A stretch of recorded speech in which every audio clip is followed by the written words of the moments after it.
Maybe I should auction these off while you guys do that Valentine's for your spouses.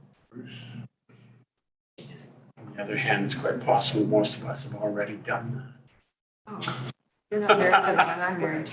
that. I go to Cleveland often, like,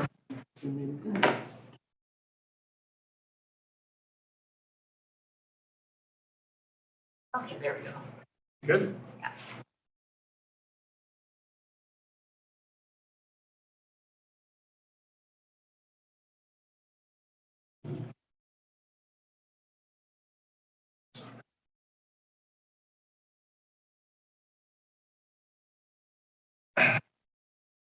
The hush in the room means it's time. We'll call this meeting to order, 6:17 p.m. And especially given that we're dealing with the ability to self-direct our land use and our governance and finances tonight, I'd like to acknowledge with gratitude that we live and work on traditional unceded territory of the Squamish Nation, whose people have been stewards of these lands and waters surrounding Naquelaham, Bowen Island. Welcome to the Bowen Island Municipality meeting for February 13th, 2023. And thank you for joining, whether you're here in person or online. I'm Andrew Leonard, the Mayor of Bowen Island and the chair of this meeting. And as I do, I'd like to introduce the other elected officials joining us this evening. And I'll start to my right tonight. We have Councillor Sue Ellen Fast. To her left, Councillor Judith Gedney. To my far left, we have Councillor John Saunders. To his right, Councillor Alison Morse. And online joining us, we have Councillor Alex Jurgensen.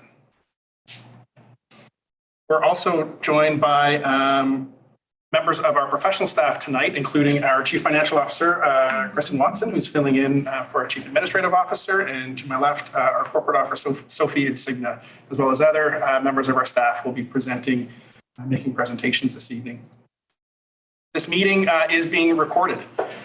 So when members of the public speak, either online or in person, your presence and voice will be included in the permanent recording, which will be available at bowenislandmunicipality.ca, as well as our YouTube channel, which is being live streamed now and will be in perpetuity for as long as the cloud exists. For folks that this council meeting is an official forum for conducting the business of local government. We all love our home. We are all passionate about our community. And I'd encourage everyone to maintain a constructive and respectful tone during this meeting and to direct comments to council during the public comments section, as well as the question and answer period to myself. The agenda and the full council package for this evening is available at bowenislandmunicipality.ca. And that said, I will look for an approval of the agenda. Do we have any late items that were added to the agenda this time? There were 4 on-table items, Okay. and that was circulated in the on-table package. And those are 2.1, a letter from Richard Weeblescoop regarding the Snugcove wastewater treatment plant. That was included as a late item because he will be speaking to that during public comments this evening. Okay. 5.1, which is a presentation that will be provided by the delegation this evening. 6.1, a link to the night sky bylaw number 272, 2010. 8.1A, a letter of support for the positively fit reuse permit on Blair Road. Okay, great. So perhaps I'll seek a motion to approve the addition of the late items to the agenda. Moved by Councillor Morse, seconded by Councillor Geddy. Any objections to adding the late items to the agenda?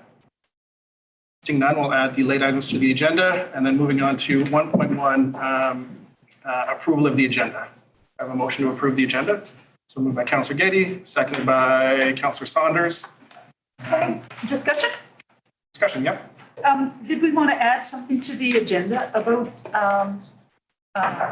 Cape Roger Curtis and the public process? I will be speaking to Cape Roger Curtis during the update to council on Metro Vancouver. Okay. And I can speak to it there. Great, that's fine. Yeah. Yeah. I'd like to pull items out of the consent agenda. Sure. So we'll approve the overall agenda and then we'll do the consent agenda and pull those out. Any objections to adopting the agenda? Seeing none, the agenda is adopted.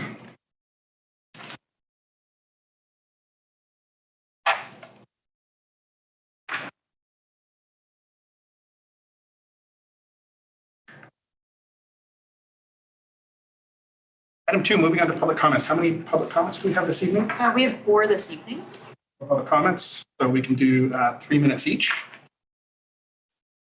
During public comments, you will have the opportunity to speak. You'll be called up. There is a timer that we're setting for 2 minutes and 50 seconds. So when you hear the timer, have the opportunity to finish your last thought before council. And our first speaker tonight is?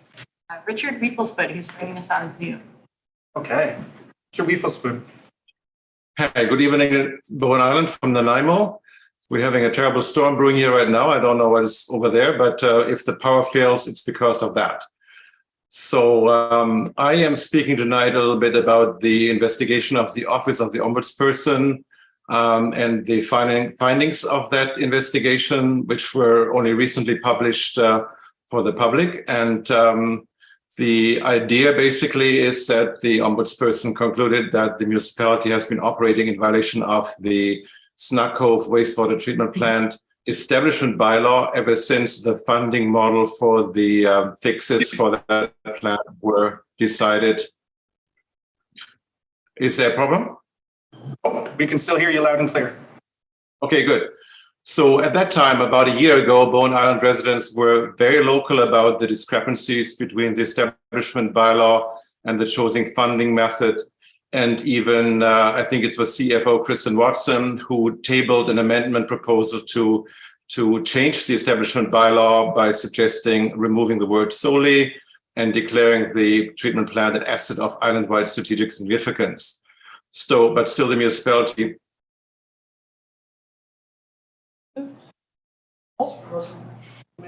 In accordance, so we read, and that's a bit disturbing, in the undercurrent of 6th of January that CAO Edwards said he wants to ensure that the bylaws are in alignment with the financing methodology that we use. And he also said, and that's even more concerning, that the required bylaw amendment process may not warrant a high level of public consultation. That's in that question, but that's what we read. I just want to point out that given that the interest of the vast majority of islanders will be impacted by the outcome of this process, the idea that this matter will be cleared up without a proper public consultation process is simply absurd. Such a process can be replaced by engaging only with the management committees, for example, like we saw last year, or other committees. Bylaw amendments, repeal and conversion requirements, and related processes are captured by the Local Government Act, including the appropriate public consultation requirements. And it's only strict adherence to these requirements that will ensure a fair and equitable outcome. So I just want to say that I look forward to the launch of an amendment process in full view of the public and in the near future. And I trust you will do the right thing. Thank you very much. Thank you very much, Mr. Riefelsbud. Next, we have Heather Hodson, who is also on Zoom. Ms. Hodson? Hello, I have written, good evening, Mayor Andrew and council and staff. I wrote a short little piece today, so I'll just go ahead and read it.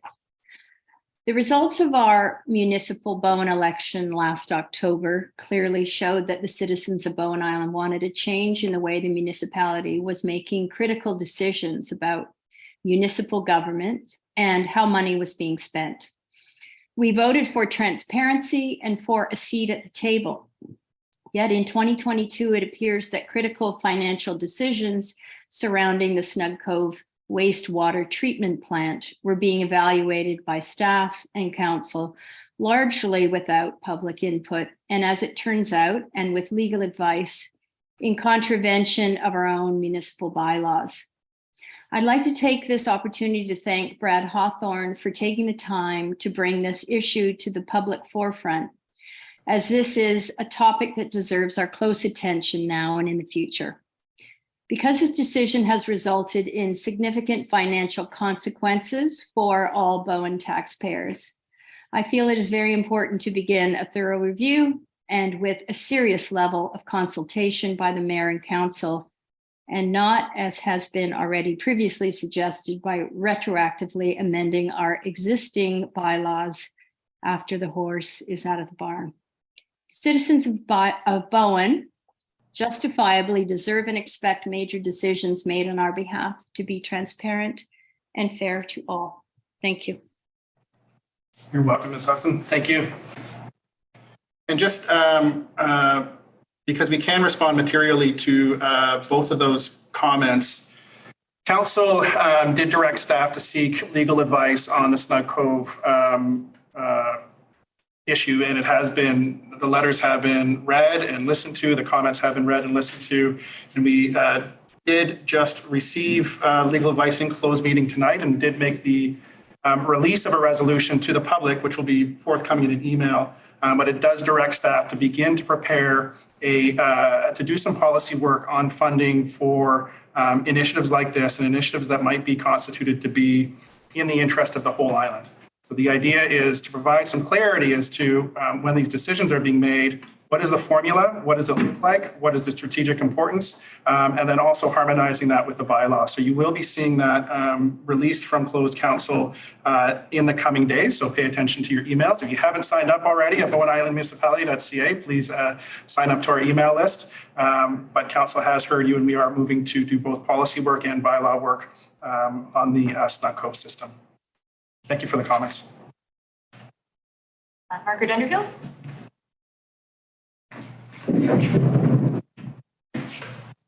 Good evening, Mayor and Council and staff. I am speaking in support of proposed amendments to the notification requirements in the Development Procedure Bylaw. These proposals have come after a number of contentious and traumatic temporary use permit applications in recent years, as well as the recent cider house referral process. I feel it's important to remember that applying for a TUP is not a minor bureaucratic exercise. It is asking the municipality to allow a property use in contravention of bylaws and/or zoning. There are two areas that I feel require further attention by staff and council while this important process is underway to ensure that procedures are fair to all residents. Current procedures require a TUP applicant in a strata neighborhood to obtain strata council approval before submitting their application. This neighborhood notification requirement does not apply to TUP applicants in other neighborhoods, and I would ask why not. The failure of applicants to communicate with their neighbors in advance of submitting their application lies at the root of the hurt, suspicion, and anger seen in several TUPs and referrals in recent years. I feel that all applicants for TUP should be required to notify neighbors of their intentions before their application is officially received by the planning department. They don't need to correlate and send correspondence on to the municipality. All that's required is notification. Secondly, an equitable and rational process for assessing public feedback on TUP applications should be enshrined in the bylaw, or at least in municipal policy. Planner Chung's reports on neighborhood feedback during the Cider House Lounge referral are examples of nuanced, appropriately weighted analysis and could form a template for future evaluations of public comment. Council and staff have taken important steps in making this process more civilized and equitable. I urge you to consider these additional points to make the experience as fair as possible for all Bowen residents in the future. Thank you. Thank you very much. Mary Bunsen. Mayor, council, and staff. I trust Mayor and council will approve Positively Fit's temporary use permit as the 72 plus letters of support, and I understand no letters against my TUP, clearly reflects a business that the Bowen Island community values. I also trust that Mayor and Council will rethink the future planning for the Miller Road corridor, and that future OCP revisions will include a mixed-use zoning scheme. Almost every letter sent to you supported this and makes perfect sense considering the addition of our new fire hall, the new health center, the new integrated health services, all joining the existing insurance office, ambulance station, and my studio. The neighborhood is already mixed use. A stamp of approval, although I know it's hugely more complicated than that, a stamp of approval would be the next logical step. After 2.5 years of fighting to stay afloat through COVID, the timing of this whole TUP process has been a bit brutal. I would hope that the municipality could find ways to better support small hardworking, well-run businesses that are integral to the fabric of our community, because without us, there is no community. That all said, I am ready to move on and hopefully after tonight's meeting, walk away with permits approved and clutching a shiny new business license. Thank you. Thank you, Ms. Liston. Okay. Thank you to everyone who commented.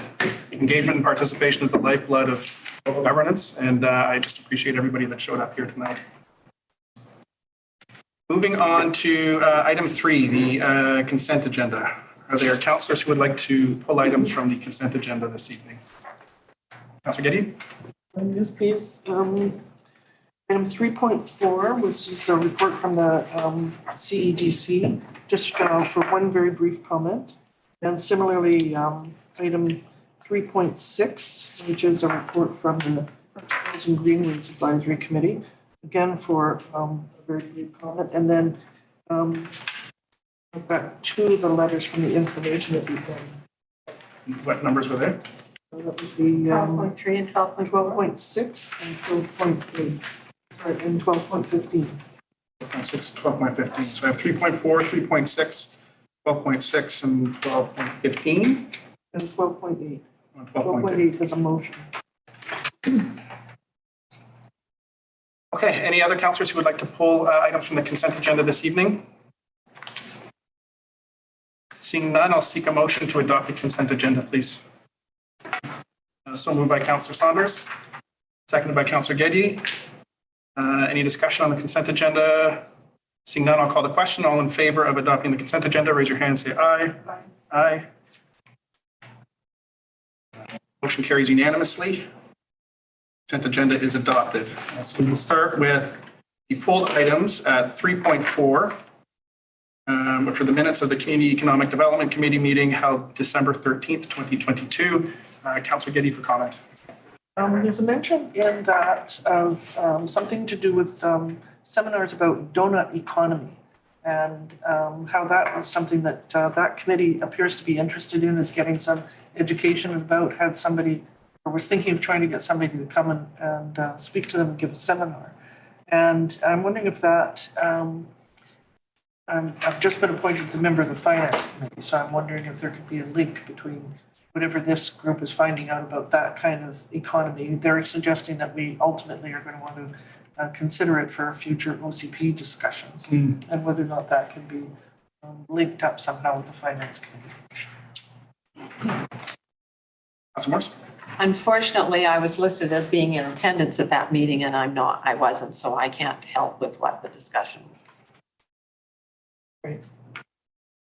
So that's The linkage, it depends on how simple you want that. I sit on the Economic Development Committee now. We could go for a walk and a coffee if you wanted to compare notes. all right. We can keep it informal like that. That'll work for me. Okay.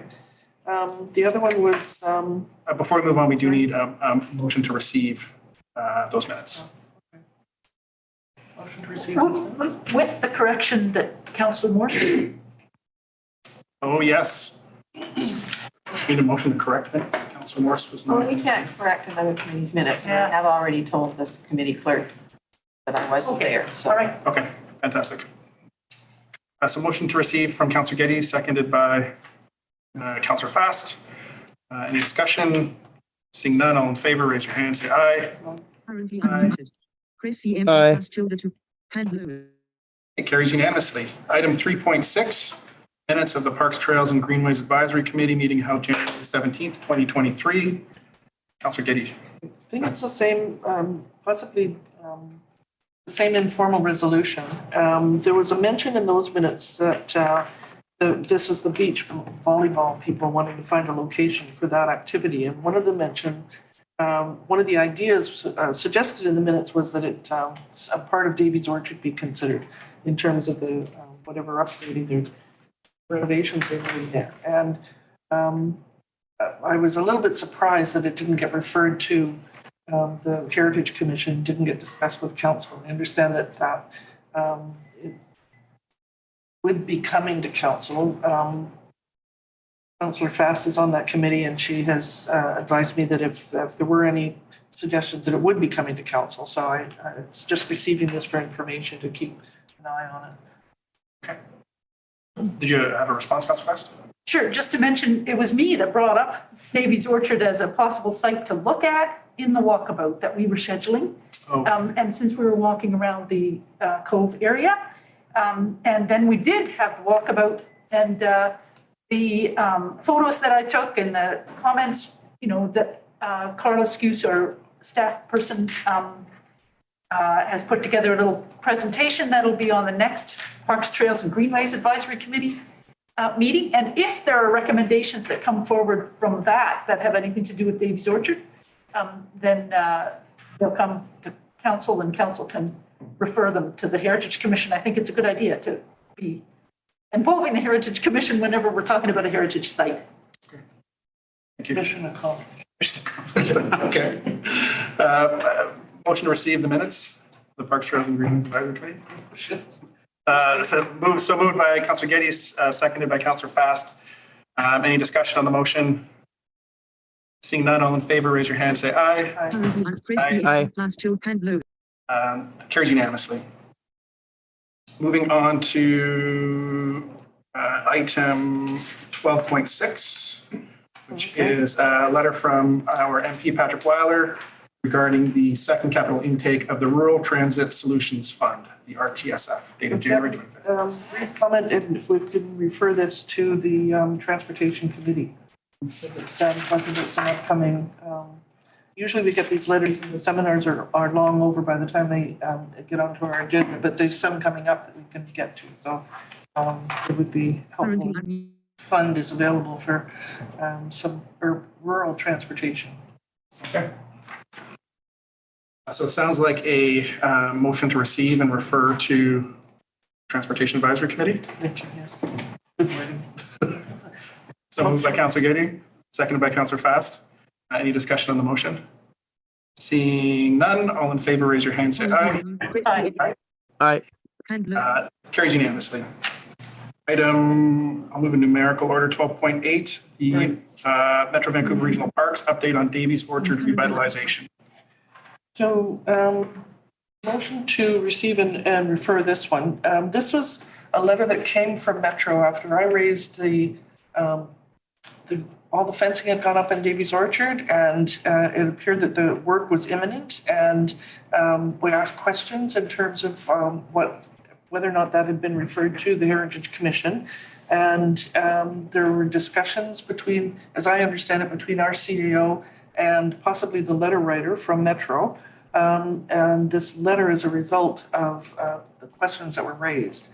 So I would like to move that council refer this letter to the Heritage Commission for their recommendations and comment with respect to the work that is ongoing in Davies Orchard. My understanding is that they've never had a referral. Okay. And we'll just let the corporate officer get that in. Yes. How does that read? So I have that council referred the update on Davies Orchard revitalization be referred to the Heritage Commission for recommendations and comment. Is that accurate? Yes. Okay. Seconded by Councillor Fast. Any discussion on the motion? Seeing none, all in favor, raise your hand, say aye. Chrissy M. Aye. Any opposed? Carries unanimously. And moving on to item 12.15, Tracy Saxby, Myceta Sky, regarding wood fiber LNG request to amend conditions 3.8 and 6.4 of its decision statement. So I'm not sure how I deal with this one, but I think I want a motion for council to refer this to staff and possibly the ecological committee in terms of the material that's in this letter. Wood Fiber is asking for an amendment to the rules that they were given in terms of their original construction, I believe, and the understanding and the explanation in this letter is that the understanding was that those regulations would not be amended. They wouldn't be able to ask for an amendment. They're asking for an amendment now, saying that they want to be able to blast and have a protection zone that's much, much tighter, that's going to affect sea lion. So this is from what I understand and the little bit that I know, it appears to be a well-researched letter. So I think that while we have council has filed objection to the project generally, this letter is talking about a new application to amend the bylaws, and I think that we should be in support. But if we haven't had a chance to talk about it, then I'm recommending withdrawal. Okay, yeah, I think it makes sense to open this one up to discussion. Councillor Fast? Thank you. This is one that I was going to pull too, or speak to too, although it also could have been 12.9, which is about the similar kind of situation with wood fiber LNG. And I had a motion proposed, and I'll just read it out. Because this whole proposal, this whole change came like between November 15th, and then we got an extension. An extension was, anyway, it was during the time when all councils were new. Anyway, my motion would be something like that that council requests staff to request the mayor actually to write to Honourable Minister Guilbeault to reject the noise pollution changes proposed by wood fiber LNG to their environmental assessment certificate, so that all 122 conditions must be met by the proponent. And that way it's just a letter. We're not asking staff to do any work, but we could. That's just another option. Okay. So if the motion was that Bowen Council request, I'm going to make a motion. The Bowen Island Council requests staff to write a letter to Honourable Minister Guilbeault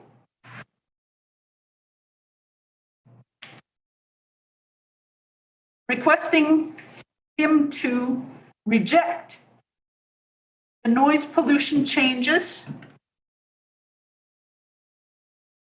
proposed by wood fiber LNG to their environmental assessment certificate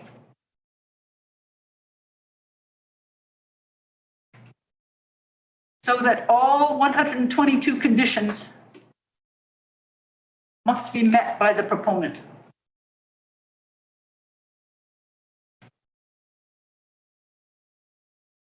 Maybe I'll have the corporate officer read that back in its entirety.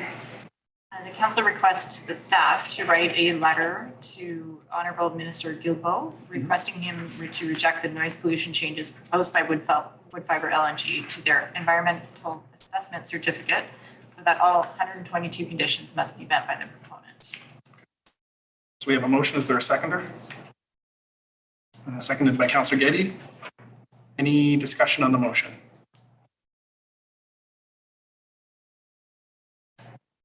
To the CFO. You may want to, through the mayor, you may want to consider copying that letter to the interested parties that were included in the original letter as well. Very good. And if we could, We need an amendment at this point. okay. I'll do a second motion later. Perfect. Seeing no further discussion, I'll call the question. All in favor, raise your hand, say aye. Aye. All opposed? Motion carries. Councillor Saunders and Councillor Morris objecting. And I'd like to make a second motion. And that the letter be, letter to Minister Guilbeault be copied to Kitsum Howe Sound Biosphere, care of Ruth Simon. My Sea to Sky, Tracy Saxby, and Bowen, oh gosh, Anton Van Walraven, 12.9. Is there a second? I'll second. Seconded by Councillor Getty. Any discussion on this motion? Seeing none, I'll call the question. All in favor, raise your hand, say aye. Aye. Aye. Aye. Motion carries unanimously. Thank you. That is the end of the consent agenda. Self-organized here. Moving on to delegations.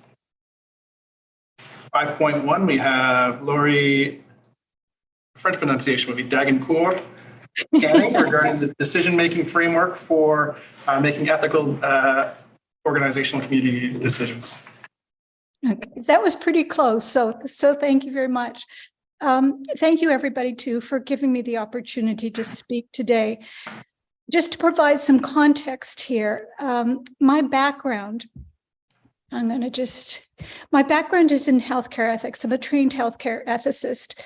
I spent the majority of my working life, I'm retired now, but I spent the majority of my working life at Children's and Women's Health Center. But I also provided ethics consultation services to Fraser Health Authority and Northern Health Authority. As an ethicist, as a healthcare ethicist, the majority of one's work involves patients and families and the medical team and healthcare team, as you can imagine. But we also provide support to organizational leaders who are seeking to make better decisions, better systemic decisions for the organization around things such as resource allocation, policy development and writing, as well as strategic planning and things like that. And the way that assistance comes in is through the use of an ethics framework, or a tool actually, to help work through the various issues and come up with a decision that is supported and accountable. And it's that tool that I just wanted to briefly present to the council today, just to say that this might be of use to you in some of the decisions you have to make in the future, especially around those that tend to be contentious or lead to, or where you have polarization within the community about what might be happening. So, Sophie, do you mind? Next slide.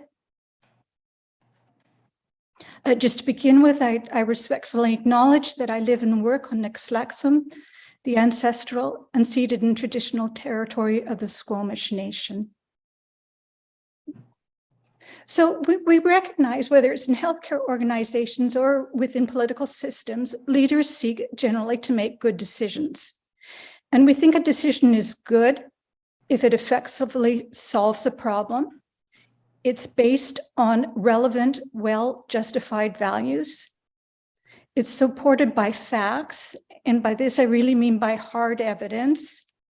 And it's developed in partnership with those who are affected by the decision. Next. There's three key elements to a well-founded decision.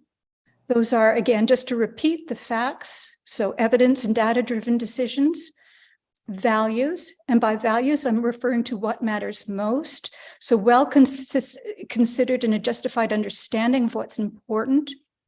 And thirdly, this is a part that sometimes gets forgotten, but it's a process that brings that decision to life. So implementation, follow-up, sustainability, evaluation, and so forth. Unfortunately, I would say system-level decisions are often made without attention to these key elements. And you tend to see that a lot in politics. Rather, it's those with the loudest voice who have the most power get their way.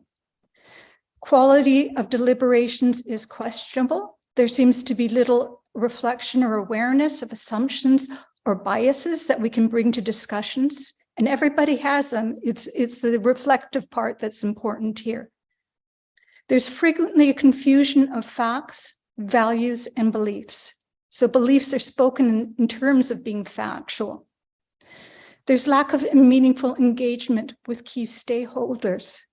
There's inconsistent implementation and follow-up. And by that specifically, I'm going to refer to evaluation of the decisions that have been made.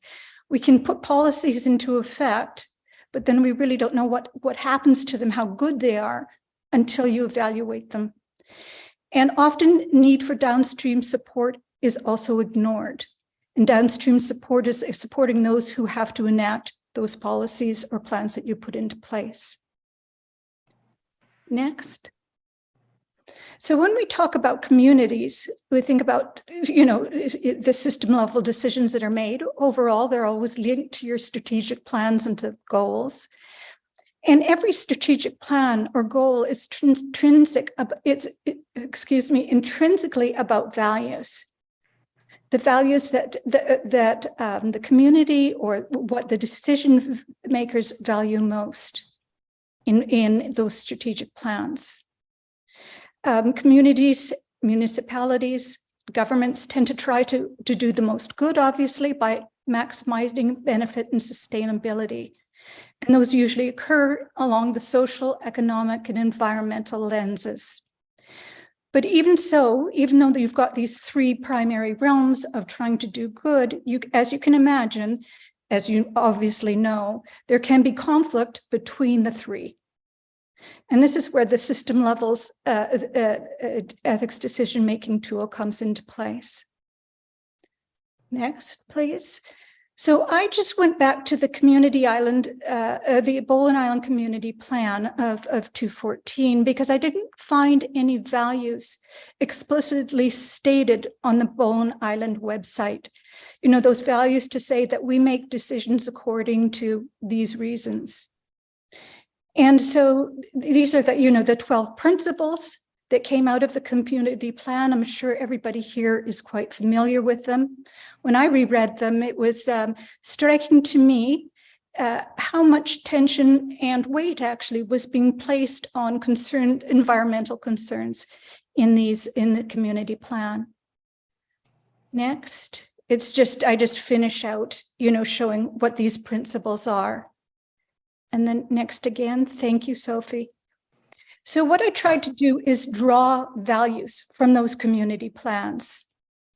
And this is what I saw coming out of them, coming out of it. I would say the key values were environmental preservation, responsible stewardship, inclusiveness. And by that I mean making decisions that take the diversity of Bowen Island's residents into account, to look at the decisions that will affect different socioeconomic groups, for example. Social benefit or community well-being. Collaboration was cited in the community principles, as well as economic benefit. Other system values that you might find, I just drew these from other frameworks I'm familiar with. Compliance with the law, sustainability, although you often have to ask when we talk about sustainability, what do we mean by that? Because some people would say it's just for the length of that political cycle, whereas Indigenous peoples often look at sustainability meaning 7 generations out. So entirely different view of what that is. Transparency and accountability are also frequently seen in organizational decision-making frameworks. So a value-based or an ethical decision-making framework, it offers a systematic process to evaluate decisions it makes upon agreed upon values, such as the kind of values that I just illustrated pulling out from the OCP. It's attentive to both process and outcome. Next. So this framework that I'm presenting today comes from Fraser Health Authority, and it consists of 8 basic steps. What's the key question? What are the facts, including what we don't know? What are the relevant values? How do we prioritize these values? What options exist to answer that key question? Which option then is most consistent with our values? What's the decision based on that? So it's a systematic analysis of values against options. And then after the decision has been made, what are our next steps in terms of implementation, education, evaluation, sustainability? In each of those questions, though, each of those points from 1 to 8, There's other questions that underlie each of them, as you can imagine, and they go into more detail. I'm just giving you a thumb sketch of the framework today, but for example, if you're asking what are the facts, what are the relevant facts, what is known, what can't be known, what can we learn more about? Do we even know enough to make a decision? Because I think often opinions are made and we rush forward without recognizing perhaps we don't have all the information at hand. Who is the community? What's the best mechanism for receiving input? Are some concerns more relevant than others? And if so, why? How do we justify that? What are the options for acting, including all of the options, even those that we perhaps may not favor, but what are all of the options? And then weigh those against the values that you have. Next. So this is what a worksheet looks like, roughly. I just wanted to give you an idea of how we would work. We would go through a framework. Next slide, please. So from that framework, you'd have your options, then you'd have your values, you'd weigh it all out, and you'd articulate the preliminary decision and the reason for it. Okay, so you start by describing the proposed solution, the key factual assumptions that the solution addresses, or I should say that the solution is based on. You describe the values that the solution or the decision lives up to. You identify the values that the decision does not live up to, but then you provide reasons for your decision and why this is the best balance. Because most decisions will require a balancing of values because we come at it with different points of view and different opinions. Again, that's the worksheet, and that gives you an idea of what it looks like so that you have a clear, articulated decision once you've completed this process. Next. So in closing, I just want to just say that there are a number of advantages for using a value-based framework. They're used quite extensively now in healthcare organizations, as I mentioned, but also in business ethics. And I would like to see them expand into political system making, decision making too. But really, systematic attention to values, it enhances integrity. It enhances the integrity of the organization because people then really can understand upon what was the basis your decisions were made. It recognizes that difference in opinion are part of the democratic deliberation. In fact, if we don't have differences in opinion, we might even think something's wrong, that we don't have all of the opinions or haven't consulted thoroughly. It assists people in you following these specific frameworks, usually with somebody facilitating it, but really assists folks in working through an issue systematically and to a large degree dispassionately, because you're answering questions rather than reacting emotionally. The process is designed to build trust, really to foster collaboration and to achieve quality decisions, and to really make your process transparent and accountable. So by the end of it, you would have your framework, you'd have everything written out, and those kinds of things could go onto your website as clear reasoning for the decisions that were made and the deliberation that went behind it. So as I said, I'm just presenting this today to give you an idea of a tool that could potentially be used by council, but also used by your various committees. We know with the Cape Roger Curtis thing that's coming up now, it's going to be contentious. And something like this, I would think, might help. You could use it as a pilot project or another area of deliberation that you can see will engender a lot of community disagreement, but use a tool like this as a pilot project to see whether it will work, or whether it will help the discussions. And that's pretty much all I wanted to say. Thank you so much. And if we wanted to learn more about values-based decision-making, where's the best place to go? Or do we get in touch with you, or can we find? Please get in touch with me.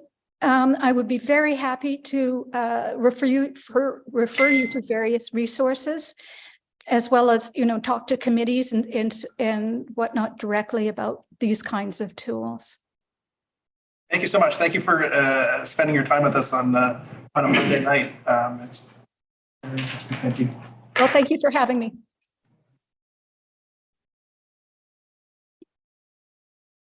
Okay. Moving on to the agenda, item 6, business arising from minutes. We have item 6.1, which is a motion referred from the January 23rd, 2023 regular council meeting. And so it's listed in the agenda as a recommendation, but technically this is a motion that's been moved and seconded, so it comes to the floor as such. And the recommendation or the motion on the floor is that a clause similar to the Bowen Island Municipality Dark Skies bylaw be added to the Good Neighbor Agreement between Bowen Cider House and Bowen Island Municipality to regulate exterior lighting in order to maintain rural character. As the mover of the motion, I will hand it over to Councillor Fastu, first prerogative to speak to it. Thank you. And this motion came up kind of last minute when we were discussing the Good Neighbor Agreement. So I appreciate the deferral because it gave me a chance to look at our dark sky bylaw in more detail. And I've prepared a motion which I've sent around to everybody earlier this afternoon. And Sophie, I think you've got it too over there. And but I'll just speak to it briefly. Good lighting is a win for everybody. Right now, we've got this dark sky bylaw from 2010 that was created through a public process and through and by the municipal council of the day for municipal areas and municipal lands and institutional lands like schools and churches. And so this was put in place around the time they were talking about the artificial turf field and whether those lights would be shining into the traffic and what it would do to the dark sky. So I'll just read briefly from the bottom of the bylaw here. Good lighting practices are a win for everybody. Less glare, increased safety, less light trespass, lower cost of operation, reduced light pollution, increased enjoyment of the night sky, increased tourism for the night sky, according to this international society that I'm reading from here. Increased economic opportunities, and finally an opportunity to join the international movement towards darker, environmental friendly night skies where people can enjoy the beauty, feel the inspiration of the stars, all of that. So I won't go into much more about that, except that I did hear neighbors of the Bowen Cider application speak verbally about the value of the night sky to them. And I heard comments about the parking lot and questions about the parking lot. And so it occurred to me at that meeting to talk about this. So public process, I talked about this. And there were now the new use in an agricultural land of a cider house. So I thought that this would be a good opportunity to speak to this. It's also very good for wildlife. Some new info is showing that for orchards and crop plants that having healthy insect populations, because they're predator insects that eat the pests, can be very beneficial to manage lighting carefully. And I don't see anything in here that will, in my proposal, that would only help the operator to keep a healthy ecosystem around their orchard plants, to protect from insect pest outbreaks, especially during climate change and the stresses that plants can have. So I'm going to read it out once. And these are drawn directly from the adopted night sky bylaw. I'm wondering about the people in the audience. Is there possible? Oh, you've got it up. Thank you. It's up there. So these are, so my motion is that council requests that staff add the following conditions for outdoor lighting from night sky bylaw number 272 to the Good Neighbor Agreement between Bowen Cider House and Bowen Island Municipality. 4.2, All outdoor lighting fixtures shall be fully shielded and shall be of the full cutoff type of fixture. A fixture installed as part of a structure may be considered fully shielded if the structure, rather than the fixture itself, provides the required restrictions of light rays. This means it shines it down below the horizon. Lighting fixtures shall be shielded and/or directed in such a manner, that they illuminate only the area intended and do not spill over into neighboring areas so as to interfere with the enjoyment of the night sky. 4.10, all architectural and decorative lighting shall be turned off between 2300 hours and sunrise. 4.12, lighting fixtures used to illuminate an outdoor signage shall be mounted on top of the sign and may be illuminated from within, provided they are constructed with an opaque background and translucent text and symbols, or with a non-reflective background and generally lighter text and symbols. And then there are several exemptions here. 5.2, sensor activated lighting may be left unshielded provided it's located in such a manner as to prevent glare and lighting onto other properties, and provided the light is set to go off when activated and to go off within 5 minutes after activation has ceased, and the light shall not be triggered by activity off the property. Decorative outdoor lighting fixtures, typically with bulbs less than 1 watt, the LED equivalent, such as holiday lighting operating seasonally, are exempt from this Good Neighbor agreement.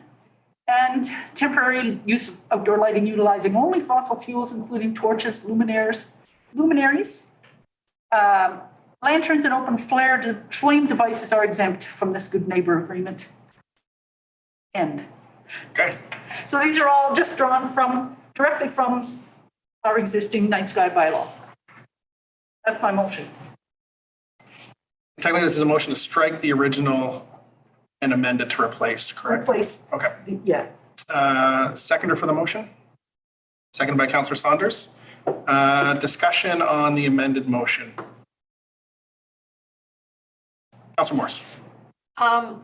It's way too long, detailed, and complicated for me, and it's the bylaw, it's quoting, I think, directly from the bylaw that was already passed, and that was done in a very specific circumstances for artificial turf, outdoor night playing, great big banks of lights and everything else. So I would rather a motion that we just request staff to, in finalizing the Good Neighbor Agreement, discuss some possible terms with respect to minimal outdoor lighting, and leave it up to, they can refer to this in looking at it, but this is just way too much as far as I'm concerned.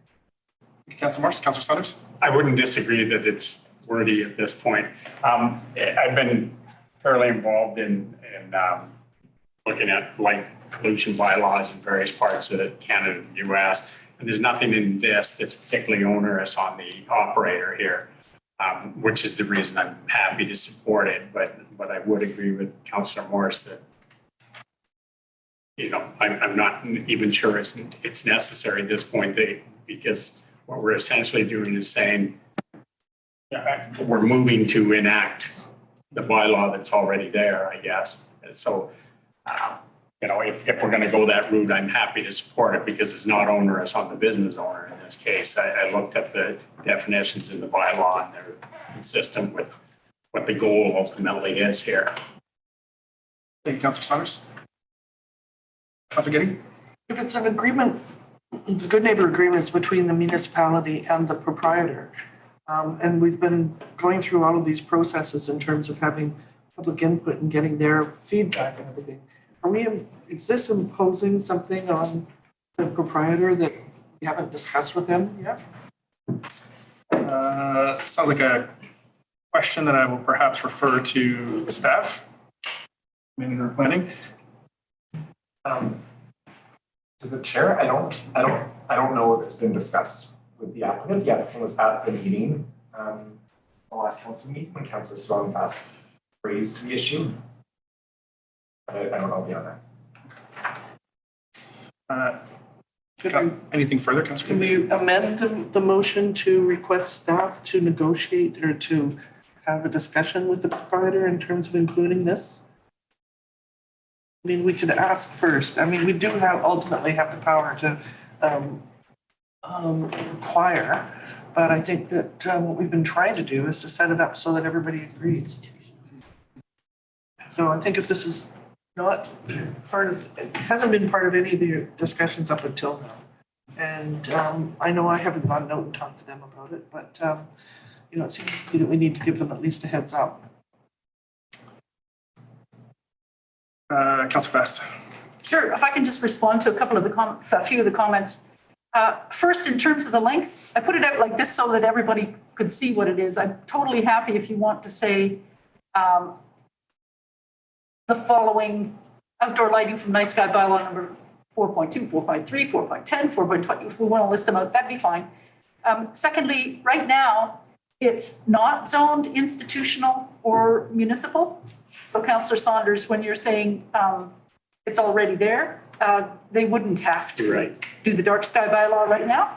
And third, just as I mentioned, somebody spoke to me separate from council and brought up the night sky and the value of the night sky in the dark. That's why I proposed that. Thank you, Councillor Fast.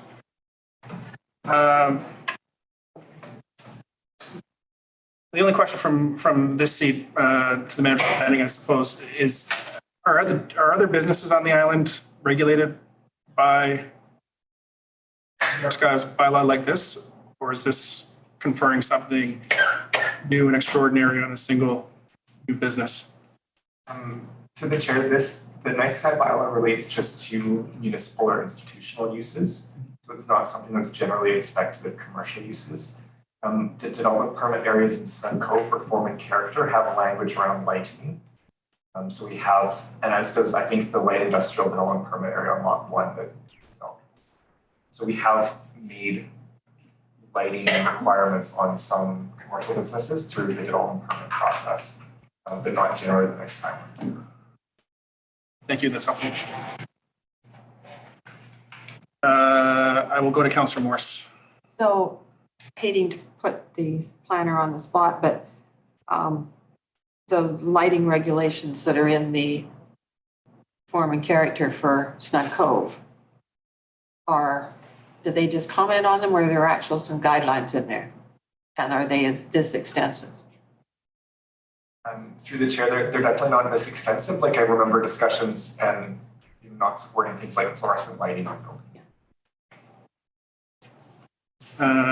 Perhaps Councillor Fast for a last comment, and then we'll look. Sure, my last comment is just because this is in the middle of our agricultural area and the agricultural land reserve, there hasn't normally been a need for this kind of lighting regulation, but I have noted on some of the other islands where I've been on that when new uses are proposed in agricultural land reserve, quiet farming areas, that it did create a problem for the neighbors.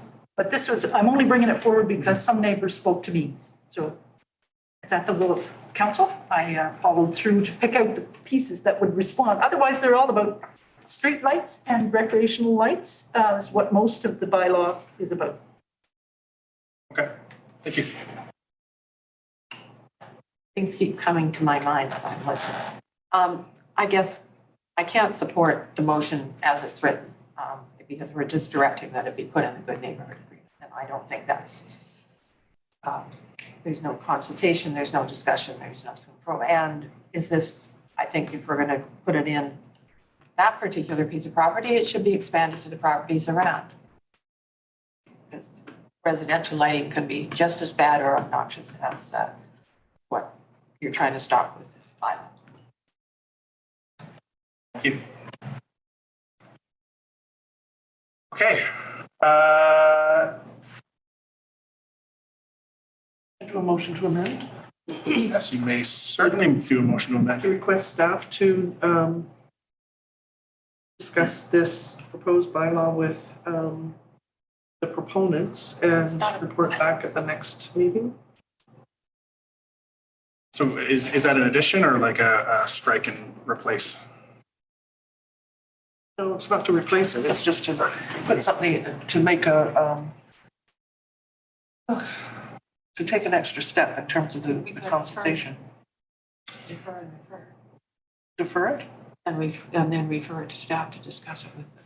Yeah, so presently, just to bring council back to where we are, the amendment as it reads is that council requests that staff add the following conditions for outdoor lighting from Night Sky bylaw number 272 to the Good Neighbor Agreement between Bowen Cider House and Bowen Island Municipality, followed by the conditions. So right now, the amended motion is to add conditions to the Good Neighbor Agreement. So what they've done is what that is your amendment, Judy. The council requests staff and oh, no, it's not. Okay, sorry. I'm having trouble seeing, it's a little So small. I'm gonna leave it to Councilor Getty, so just. So then if what Council Morris has just indicated, then a motion to defer at this point would be procedure in terms and get staff to bring this to the attention of the proponent. And then refer the staff to discuss with the applicant. Or CFO. Perhaps through the chair, perhaps council would move and vote on the motion with a friendly amendment to direct staff to refer the amendment to the proponent. Proposed amendment. Or proposed conditions. I think that would be friendly. Then it doesn't. Sure. It would have to come back to be approved, but you would get feedback with these conditions included. So to clarify, would you then say that council requests staff to consult with the cider house with respect to the proposed conditions for outdoor lighting? Yep, she's got it up there. Staff to discuss the following conditions for outdoor lighting from Night Sky bylaw number 272, 2010. Good Neighbor Agreement between Bowen Cider House and Bowen Island Municipality with the Bowen Cider House. The Bowen Cider House and report back to council. Could you just. So hang on, please. Just because Councillor Jurgensen's on the call, the initial step of the motion right now reads that council directs staff to discuss the following conditions for outdoor lighting from Night Sky bylaw number 272, 2010 with the Bowen Cider House and report back to council with all of the conditions flowing from there. So that is, no, I want to pause because our process here is getting really convoluted. That is a substantially different motion. That I suggest that council votes on the first motion, defeats it, or So this lets is, it die. okay, And so point of order here. So where we're at right now is we're in an amendment of an amendment. And so this is Councillor Getty proposing an amendment to an amendment. So we're down one level. This is the last level of amendment that we can go down. So that is the motion for change. Is there a seconder for this language, for this new language? Seconded by Councillor Fast. Any discussion on the amendment of the amendment? Seeing none, I will call the question for the amendment of the amendment. All in favor, raise your hand and say aye. Aye. Aye. Any opposed? Aye. Seeing none, the amendment of the amendment carries. So now we are back to the amendment. That council directs staff to discuss the following conditions for outdoor lighting from Night Sky bylaw number 272, 2010 with the Bowen Island Cider House and report back to council. Any discussion here? And as a reminder to council, the way this works is that we can have one round of discussion and then we'll call the question and bring it to a vote. Seeing no discussion, I will add my comments here. My sense is that I hear the idea and the intent behind this. My concern would be that this has been a very long process that has stretched two councils for both the applicant and the community. I believe that perhaps this is something that could be recommended to the applicant, but also I feel that there may be an issue of fairness here, given that this is, while it might not be onerous, I can't speak for the applicant, and I don't know if council can speak for the applicant as to what it would take to implement something like this, and then further what it would take to enforce something like this as well. And Also, we don't ask other businesses on the island to do it. So something like this feels like it would need to be baked into a larger bylaw or policy for the sake of fairness to everybody on the island. For that reason, I will vote against this amendment. Any further discussion on the amendment? Seeing none, I'll call the question. All in favor, raise your hand, say aye. Aye. All opposed, raise your hand, say aye. Say no. Just say nay. Currently Nay. The motion fails with Councillor Saunders, Councillor Morse, Councillor Jurgensen, and Mayor Leonard opposing. Now what do we do with the original? Well, now technically we're back up a level. We should have withdrawn the original motion. So we are back at the original motion, which is a clause similar to the Bowen Island Municipality Dark Skies bylaw be added to the Good Neighbor Agreement between Bowen Cider House and Bowen Island Municipality to regulate exterior lighting in order to maintain rural character.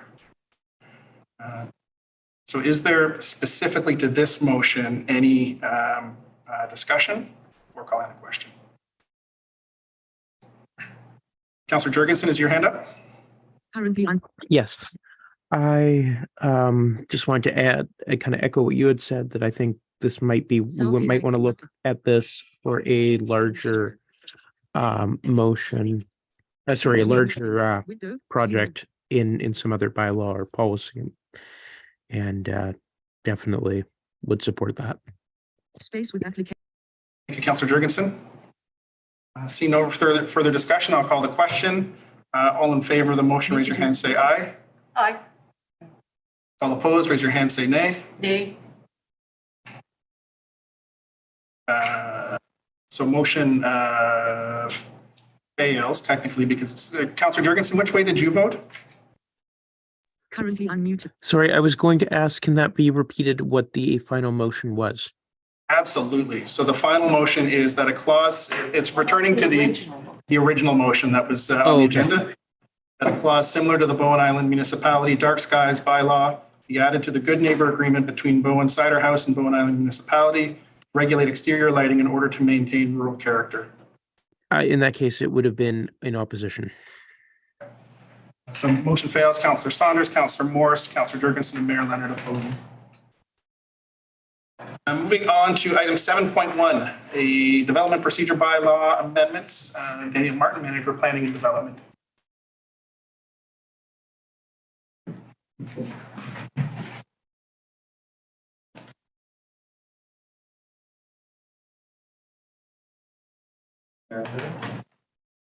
A brief presentation Currently unmuted. Press ESC or ducks.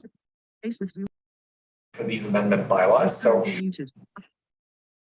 okay, so I'm here today to talk to you about development notice amendments. So bylaws 596 and 597.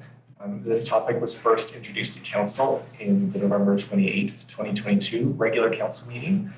And so I have brought two amendment bylaws to make the recommended changes to our development procedure. So bylaw 596 would amend the development procedure bylaw. And so it would include a fee for contiguous parcels that is actually part of a development fee review we're doing to capture costs of applications involving multiple parcels.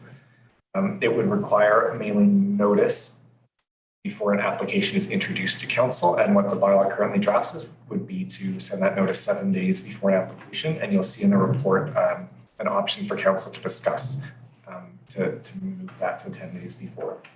And it would require a notice sign be placed within 14 days when a complete application is submitted. So that would be just a basic application sign saying someone submitted an application for a whatever it may be, a variance application, and ways to learn more about the application and provide comment. The second bylaw before you today is bylaw 597, and that's to amend the Board of Variance bylaw. And so that would include sign requirements and advertising of hearings similar to required for development variance permits. It would expand the notice, the mailed notice to properties within 100 meters. So currently the Board of Variance just requires it for adjacent parcels. And so the bylaw would move it to mirror that of the development variance permit. And then it would update various references throughout the bylaw to staff names and legislation to match what the current names are. And then finally in the report for your review is updates to the cannabis retail referral policy, policy 2104. No action is needed from council at this time to adopt those changes because we would do that at the end of this process. But the updates are that the policy would capture all referrals from the LCBC. It would include similar notice steps to that in the development procedure bylaw. So the posting of a sign, the mailing of introduction of an application before council, and then mailing of the consideration of a application before council. And it would increase that notice period to 30 days instead of the 10 days. So that's to match the liquor board's referral. And that's where we are in the process. This was introduced to council in November. We're currently seeking first reading of the amendment bylaws.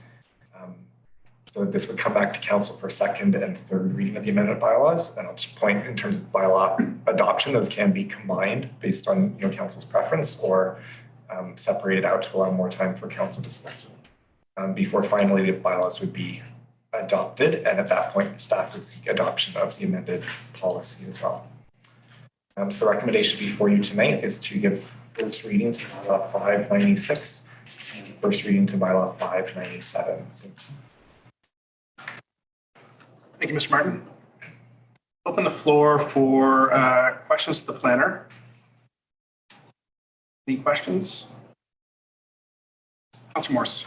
I guess we did get a submission and suggesting some wiggle words that could be put in and leaving the notice at 10 days. Because 10 days is a Friday and therefore probably mailed on the Friday, it's not going to get delivered on the Monday, it's going to get delivered on the Tuesday or the Wednesday. So that then sort of leaves just a couple of days to get something in before the Friday for the cutoff. Whereas if you had words that said, in the notice that the intention is to have it on council's agenda, but that, please check the agenda when it was published on Monday to make sure, type of thing. And then I guess the other thing is I have no problem at all with the signs, but I noticed in the bylaw that we talk about leaving the signs up on the subject property for a certain period of time. But in earlier section of the bylaw that says the sign is to be as directed and placed as directed by staff. And given our sort of funny little long roads where if you put the sign on the pizza property, nobody's ever going to see it. And I can, a classic example was the recent one at Seymour Bay with the temporary use permit. There's no way anybody would have seen that sign. It had to have been moved out on public road, out on Town Point Drive for anybody to notice it. So I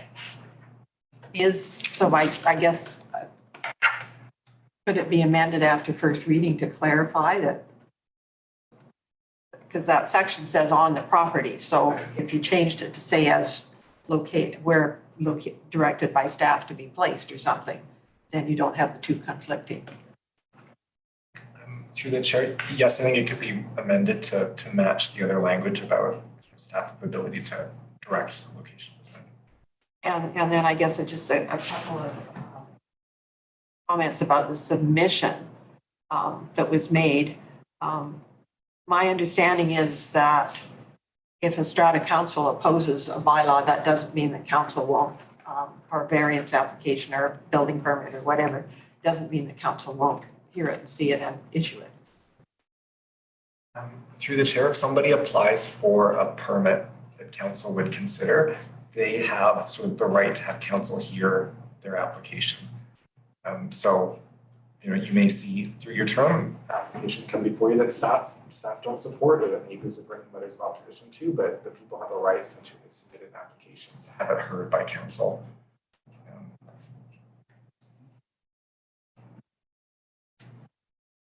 Thank you, Councilor Morse. Any other questions for the planner? Fast. Yeah, thank you.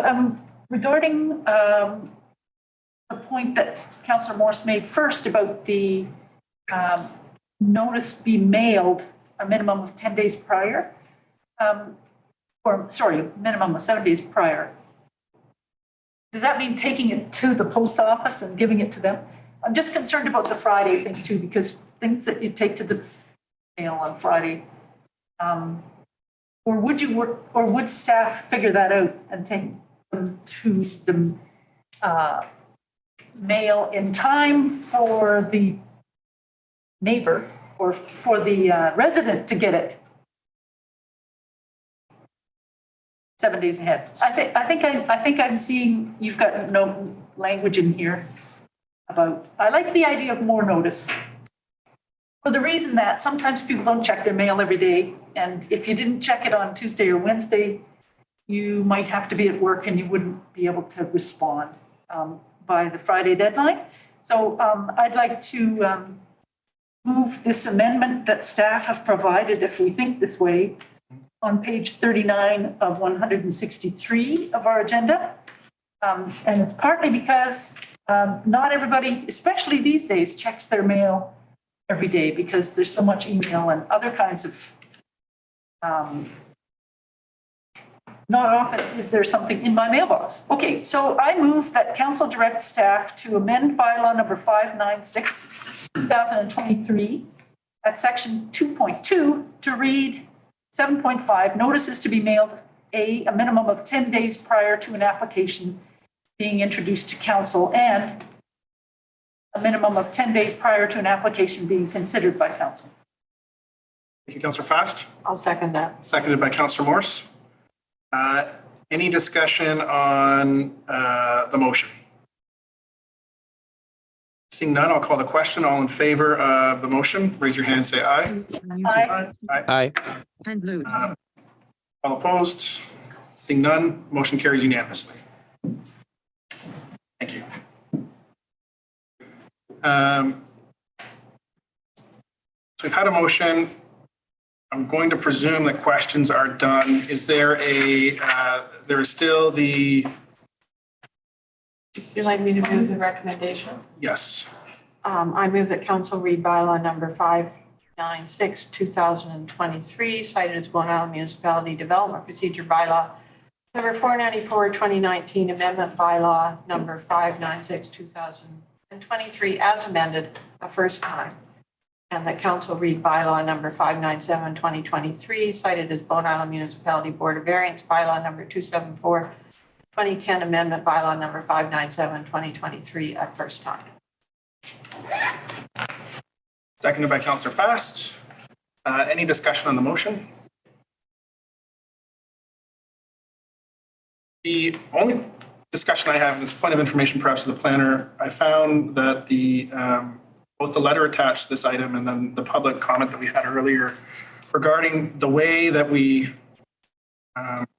take in letters and have classified letters and are doing our engagement and presenting it both to council and the public. Is there a way to get more granular with that? And I think we were pushed really hard and far with the cider house application, and our community planner did a fantastic job in, really taking that data and providing some nuance to it. Is that something that can be done in the future? Does that need to be written in the bylaw? To the chair, I feel that's more in sort of how staff are addressing an application. And it's something that, I feel like has been done in the past, and that, if a typical sort of variance application has a handful of letters, often we won't get into that granularity. And maybe we'll do like the application we had for Hillcrest parking, where, we've mapped and shown where the letters have been received from, which are in support, which are opposed. But it doesn't need sort of a higher level analysis to go into, whereas things like the cider house or applications have before, when we have significant feedback, it gets more challenging how to display it and how to track it. But we always try to provide council some overview of these are letters that have been received within the mail out area, and these are ones that are from outside that area, to sort of help council understand the different levels of sort of concern or support expressed. And I will say in general too, often one of our hardest tasks is trying to do the section of the report that says these are concerns people have, because it's hard to do that within 2 paragraphs. Like when we've gotten people who've written 3 pages and 3, and we're going to synthesize them in 2 paragraphs and we're going to put them on a slide in 2 bullet points or something. It's going to sort of capture that. And so we work on the assumption that council will read the report and the summary, but we'll also read the comments themselves and see the greater nuance. Great, thank you. Any other comments from council regarding the motion that's on the floor? Councillor Fast. Oh, just for discussion, I'm in support of this motion. I think it's a good idea to bring as much, well, to not surprise people, for one thing, and to bring as much transparency and opportunity to have their views known as possible. So I'm in support. Thank you, Councillor Fast. Seeing no further discussion, I will call the question. All in favor, raise your hand and say aye. Aye. Aye. Hand lowered. Opposed, raise your hand and say nay. Motion carries unanimously. Moving on to item 8.1, consideration of temporary use permit. Development variance permit for 1042 Miller Road, Positively Fit. See our community planner is on the call. I will turn it over to you. Great, thank you. I will just share my screen here. Oh, and thank you, Mr. Martin.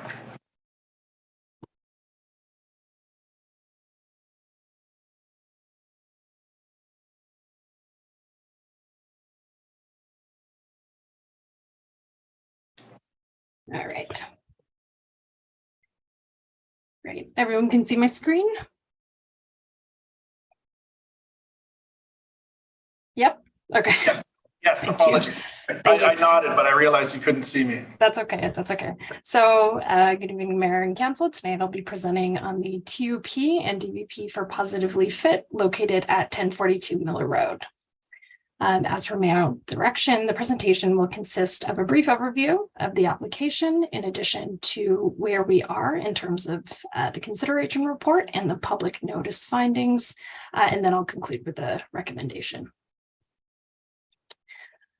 So first off, as a reminder, Positively Fit, the fitness studio, was established back in 1997 at an alternative location and moved to its current location in 2006 when the owner, Mary Letson, moved residences.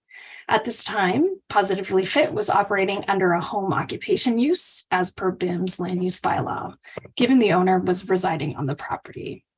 However, several years ago, the owner moved residences, rendering the home occupation use non-compliant and thus ineligible for a business license as it did not comply with zoning. As mentioned in the introduction report and presentation on January 9th, staff cannot support a rezoning and official community plan amendment application as 1042 Miller Road is designated village residential in the official community plan, which means it's slated primarily for residential development and not commercial use. Consequently, a proposed solution is for the applicant to apply for the temporary use permit and subsequent DVP to comply with the land use bylaw and business license bylaw. So I'll briefly review where we are in terms of the application. So both applications were submitted back in July 2022 to adopt, I should specify the TUP, to adopt an indoor entertainment use for the use of a fitness studio and gym. However, to comply with this proposed use for the fitness studio, Positively Fit would be required to have 6 off-street parking spaces. And as this is not a feasible option for their property, they're seeking a variance to vary the required 6 parking spots to 2, which the applicant currently has on the property. As I previously mentioned, the application was introduced on January 9th, whereby the public notice period occurred shortly thereafter. And so the municipality received 75 written submissions, inclusive of 2 adjacent neighbor letters in support of the proposed TUP and subsequent DVP. So given the high number of support letters and the fact that Positively Fit brings a wealth of community benefit to the island and that the municipality has not received a complaint over parking And of course, reiterating that this is the only feasible and immediate solution to gain compliance for the business licensing piece. Staff are recommending the issuing of the TUP with the condition it is limited to the use of a fitness club or gymnasium, along with the issuance of the DVP to vary its parking requirements. And here is the recommendation slide for reference. So I will now take any questions from Mayor and Council. Thank you very much. So we have seen this before. Are there questions from council? Are we prepared to position? Councilor Fest. I'll move the motion. Okay. So we will read it just for the benefit of everybody in the room and on the call. Okay, that council issue temporary use permit TUP 2022-0165 for the indoor entertainment facility use for 1042 Miller Road, legally described as Lot 6, Block 1, District Lot 490, Plan 7806, PID 007305486. And that council issued development variance permit DVP 2022-0264 for the variance of parking restrictions for sorry? You said restrictions. Requirements, thank you, for 1042 Miller Road, legally described as Lot 6, Block 1, District Lot 490, Plan 7806, PID 007305486. So moved, seconded by Councilor Morse. Any discussion on this? Councilor Fast is the mover of the motion. Sure, I'll just speak to it. I'm in favor of this for the reasons that the planner has brought to our attention and in her report. Thank you, Planner Sean. And I also just wanted to point out that it's also envisioned, these kinds of uses are envisioned in the official community plan, according to my reading of it. Policy 430, for example, is the policy that directs, the guideline that directs the community to update our land use bylaws following the previous official community plan.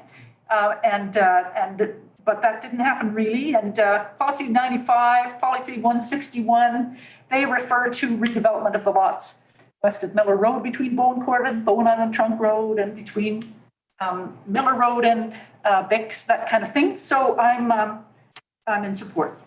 Thank you, Councilor Fast. Councilor Jurgensen. Currently unmuted. I just wanted to state that I have been a resident near that subject lot at 1062 Miller Road and have not noticed any activity that would cause concern at 1042. Just in the interest of transparency, I did want to make that known that I have resided at that address and will be voting in favor, but will not be gaining any kind of recompense from that transaction. Thank you, Councilor Jurgensen. Your integrity is appreciated. Any further questions discussions, debate from council?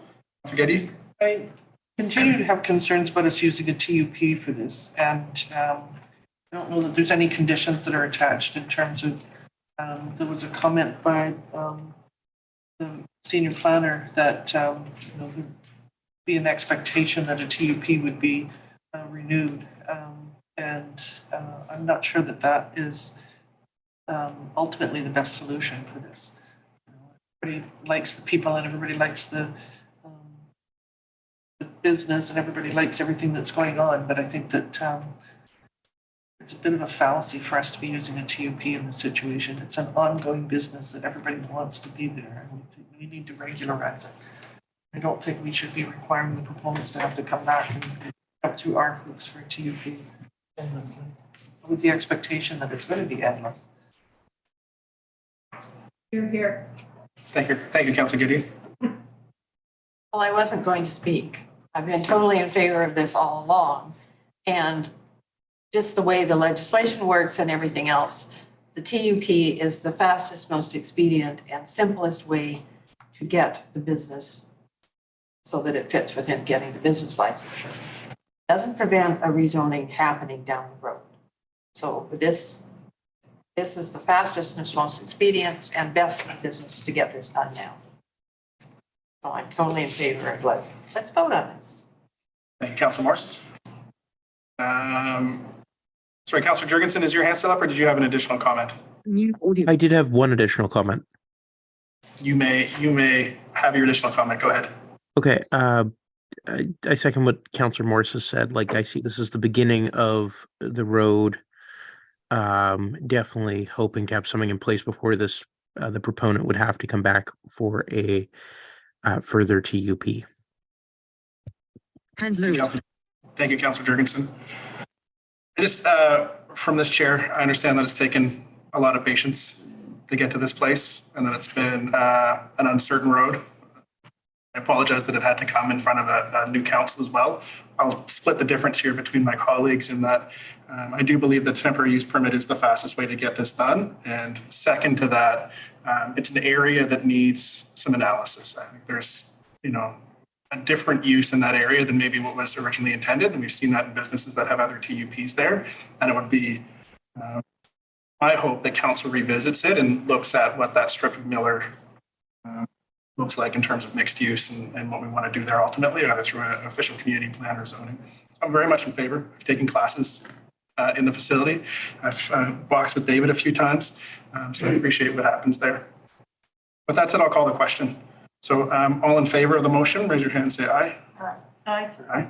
Currently All opposed, raise your hand and say nay. Okay. Councillor Getty opposing, motion carries. Item 8.2, legislative requirements for council code of conduct from our corporate officer. Thank you. So I haven't done a presentation, so I'll just speak to this. I just wanted to bring council up to speed with the legislative requirements for a code of conduct. Last year in 2022, there were requirements put into power that council must decide whether to adopt or review a code of conduct for the council within 6 months of the general local elections. That would be May 7th, 2023. The requirements that council has to decide whether to adopt the code of conduct, and if not, or whether to have a code of conduct, and if not, they have to make that the reasons why publicly available.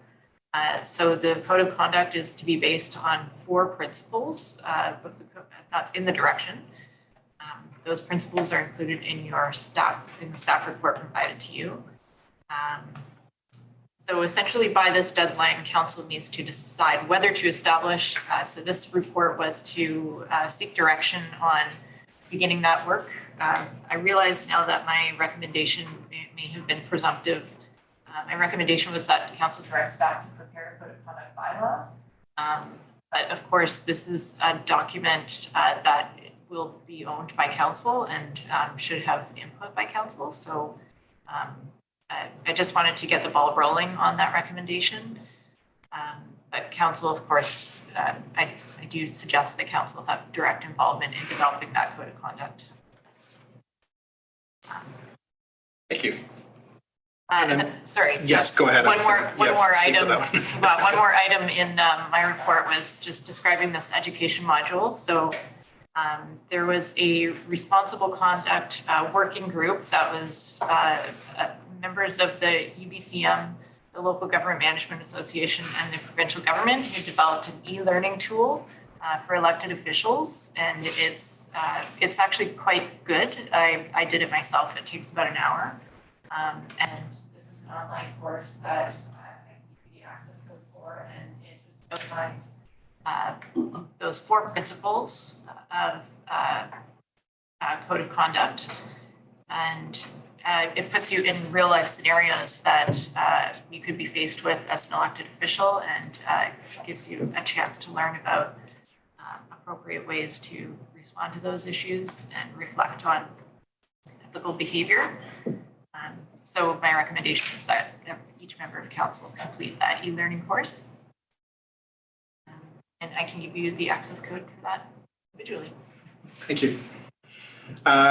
Yes, I'm looking Councillor Morse's direction for some direction on.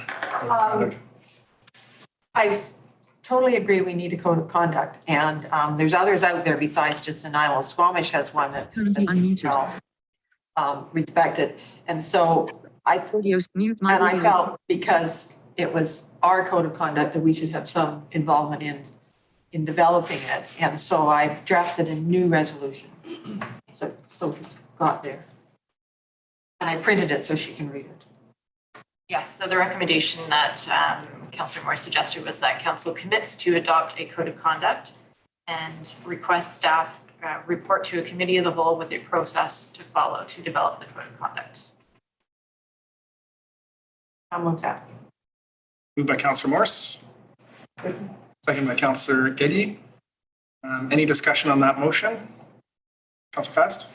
Yeah, I'm just wondering is that motion going to be sufficient enough to get across the idea that you're involving council in developing this code of conduct? That's what a committee of the whole is, but I just want to be clear that I was understanding it correctly? Or should we say? I was intending. Okay. Or should we say committee of the whole to involve council in developing code of conduct bylaw? So we have the council commits to adopt a code of conduct and direct staff or request staff to report to a committee of the whole the process to follow to develop the code of conduct.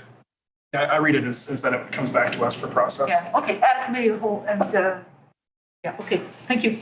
And the one other thing I didn't mention, we spent quite a bit of time several years ago developing the value statement. And doing it as a group and talking about what the words mean to us was a very valuable thing to do. Yeah. Thank you, Councillor Morse. And do I need to add to that and that members of council complete the responsible conduct everyday e-learning course? Or do you want to do that it's already been, separate? the current resolution's already been moved and seconded. Okay, we'll do that separately. Yes, it was moved by Councillor Morse and seconded by Councillor Geddy. Yes, and the second part for the e-learning piece has not been disposed of yet. Any further discussion on the motion? I thought you said it had been moved and seconded, but, oh, I see, you seconded that one. I forgot to add the e-learning when I. Okay, sorry for the confusion. Yes. Want to amend it so it's all in one? Oh, let's just spell it when I go on the second one. Okay, so seeing no further discussion, I'll call the question. All in favor, raise your hand, say aye. Aye. I move that members of council complete the responsible conduct everyday e-learning course. Okay. Seconded by Councillor Fast. Any discussion on this one? How about pass? Not just can take it, but pass it. Oh, I don't know if there's an exam or not. You do get a certificate. All right, Councillor Saunders? I'm not fussy about being ordered to take any kind of education courses, just saying. All right. Well, we could change it to say that strongly encourage members of council to complete. I think that's a wonderful change. I'm not saying I wouldn't take it. I'm saying I don't like being ordered to take things. Oh, because you're your own These councillor. are briberies. Chocolate? Would you like to make that amendment? I would like to make that amendment. Okay. I think it's worth strongly encouraging people to do so. And we can use the word strongly in front of encourage. So throw in the words that members of council be strongly encouraged to complete the. Responsible conduct everyday e-learning course. Is there a second for that amendment? Councillor Fast, any discussion on the amendment? Seeing none, all in favor, raise your hand, say aye. Aye. Aye. Carries unanimously. The original motion? So we're back to the main motion that members of council are strongly encouraged to complete the responsible conduct everyday e-learning course. Any further discussion? Seeing none, I will call the question. All in favor, raise your hand, say aye. Aye. Aye. Any opposed? Carries unanimously. Is Councillor Jurgensen still with us? I think so. He has not signaled his vote, however, he has on the space, and then if there's no signal, it's considered affirmative. Item 8.3, introduction to the 2023 budget process and public engagement timeline. I will hand it over to our CFO.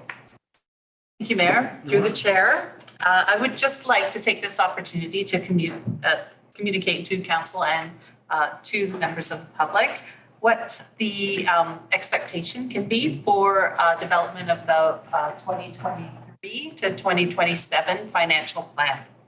There are several requirements of a financial plan. Most pressing is that it be adopted by council before May 15th of any given year. Council is actually obligated to pass two bylaws. The first being the financial plan, the 5-year financial plan, and the second is adoption of an annual tax rate bylaw, which happens immediately after the approval of the financial plan. A couple of things that must happen throughout that process. One is that council is required by the community charter to consult with the public, and it's also required to consider its property tax ratio. And what that means is what the distribution among the different property tax classes are. So how much of your taxes are you going to collect from businesses versus how much are you going to collect from residential?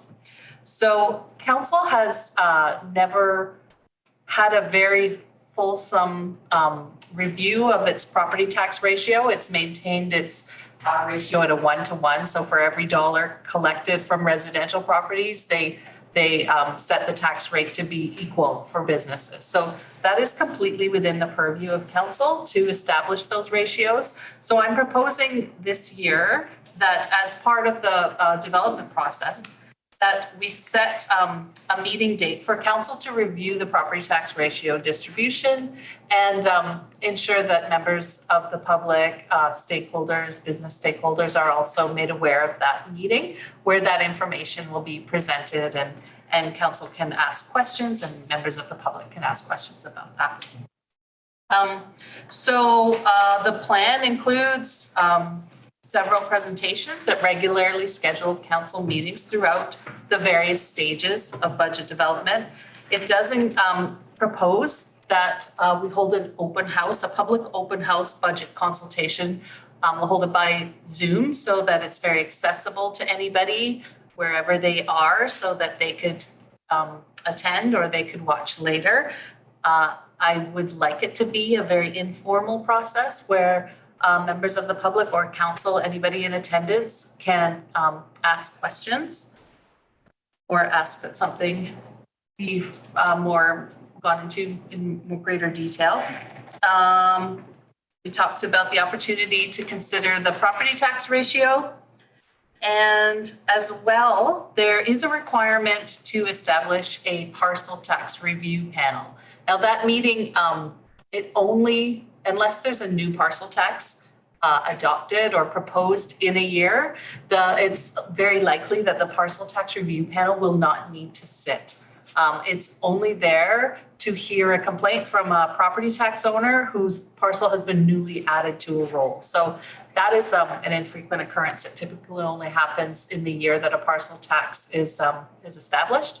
So unless there's a new parcel tax, which I don't have on the radar anywhere at this point, it's very unlikely that that panel will need to sit. But we do have to appoint, council does need to have to appoint members to sit on that panel and establish a meeting date in the event that there was a property owner who wished to lodge a complaint against the parcel tax. So the dates being proposed, the main dates are March 20th, which I'm proposing to hold the public open house budget meeting via Zoom. March 22nd for committee of the whole meeting to consider the property tax ratio, and April 21st for the proposed meeting of the parcel tax review panel.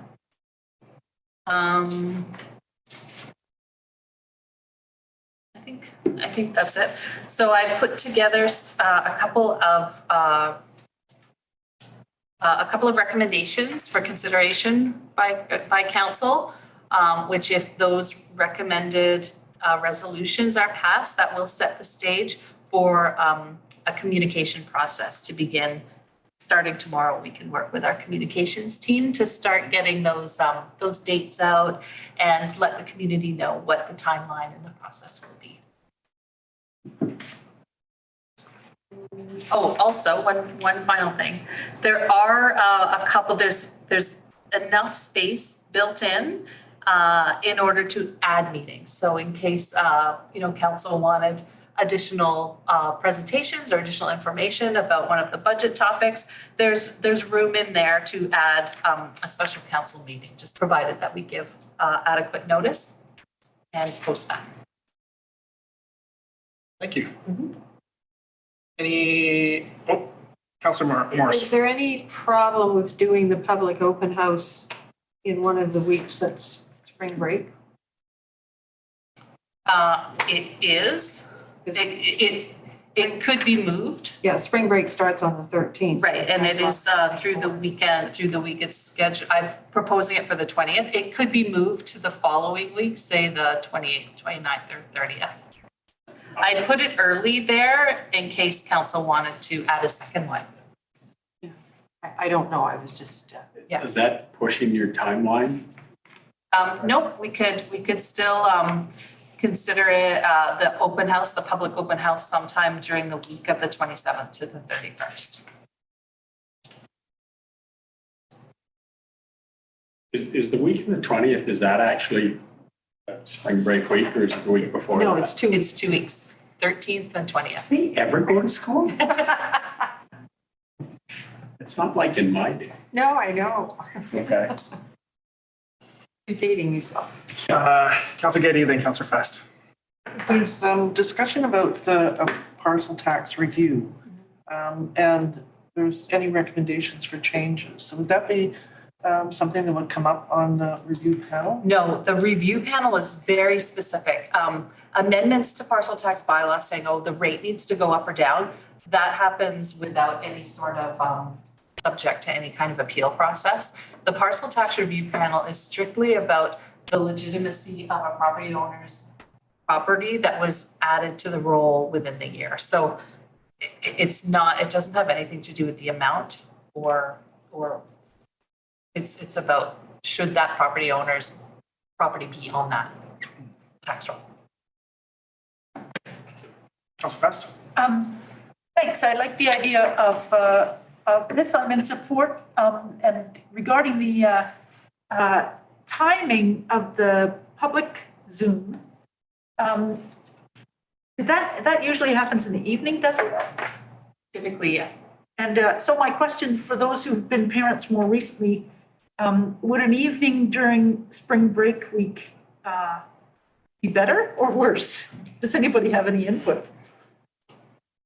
Well, it depends on the time in the evening too, like 6 o'clock is dinner time. Getting them to bed and bathed and all that stuff. Yeah, evenings are chaotic. Are they? All the time. Okay, so maybe, well,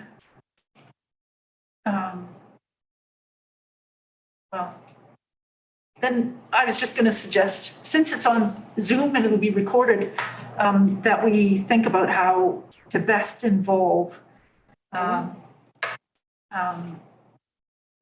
younger families, people who might have more difficulty than the rest of us meeting and can't take the benefit of the tax deferral that you can do when you're over 60.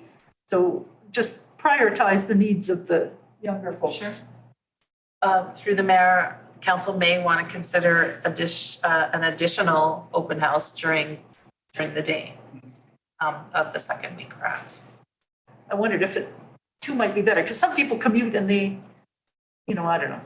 Anyway, I just put those, I'm happy to leave it to staff and folks who've young families at home and just bring it up the question. No, it's a good question. Thank you. I'll let Councillor Jurgensen.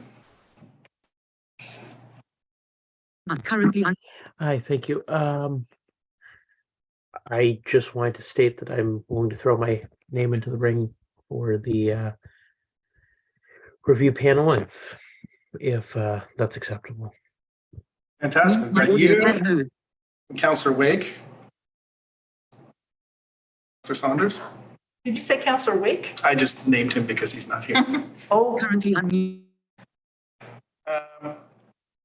yeah, so just to respond to the question about engaging families, I think the addition of another meeting would also be great. The time of day, really, having worked with a lot of families, is 6 one way, half a dozen the other. I think some of our water meetings in the summer were a good example for things. When there's things that matter to people, they seem to show up if they have lots of lots of lead time they're communicated to.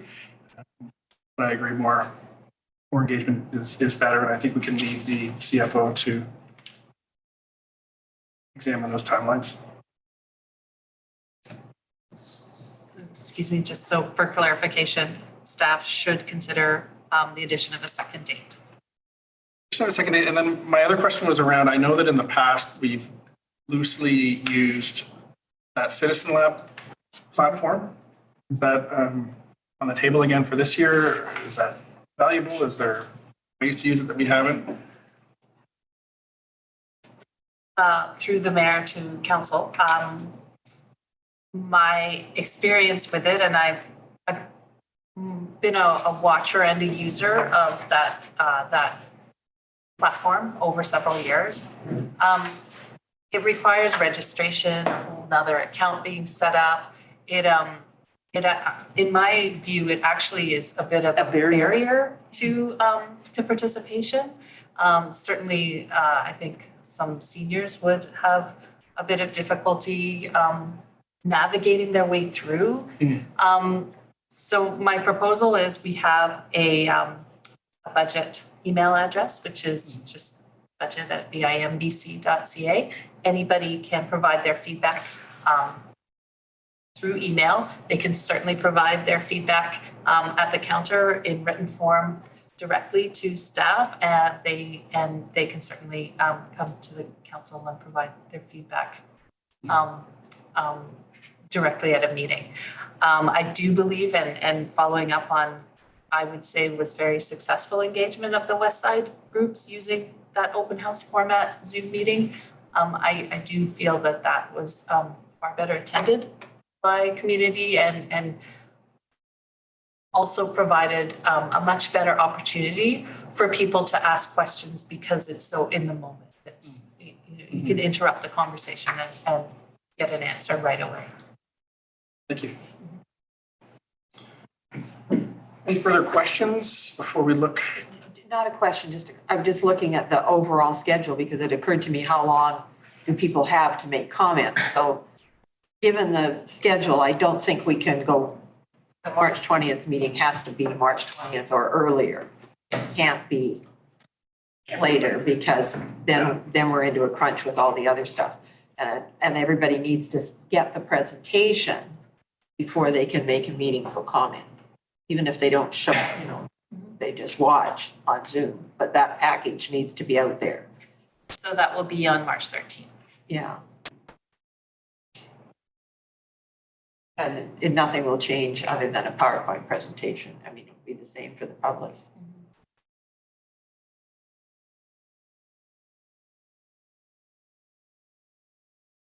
Okay, questions exhausted? Is the disposition of council? Any names have you got there? Count Tim. We have Councillor Jurgensen, Councillor Saunders, who both volunteered. We're going to have a name just in case Tim doesn't. I've done it before, I'll do it. Councillor Morse? If Councillor Waite doesn't want it.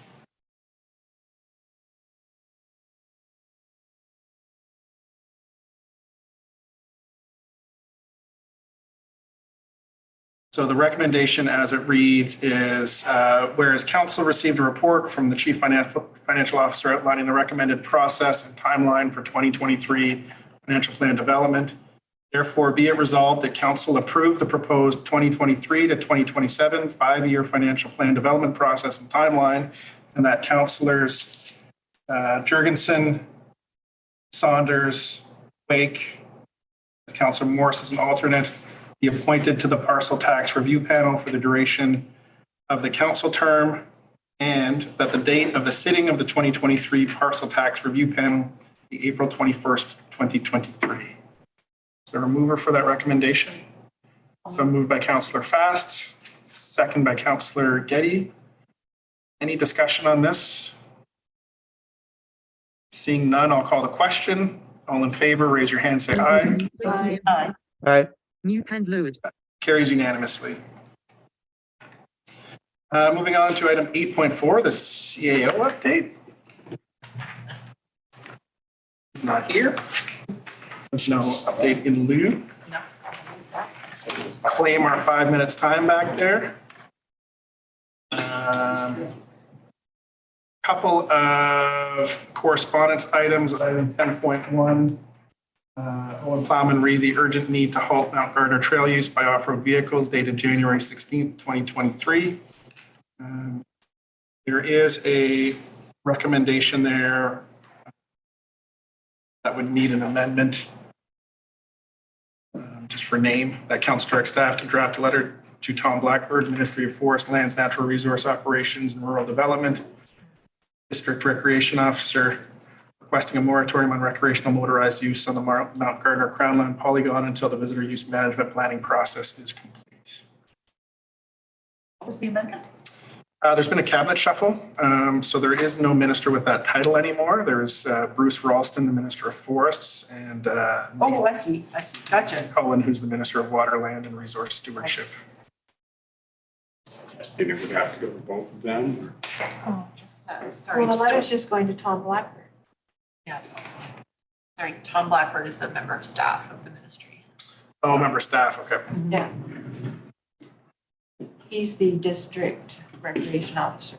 He's the one that signs off. Okay. So is there a mover for the recommendation as stated? Councillor Fast.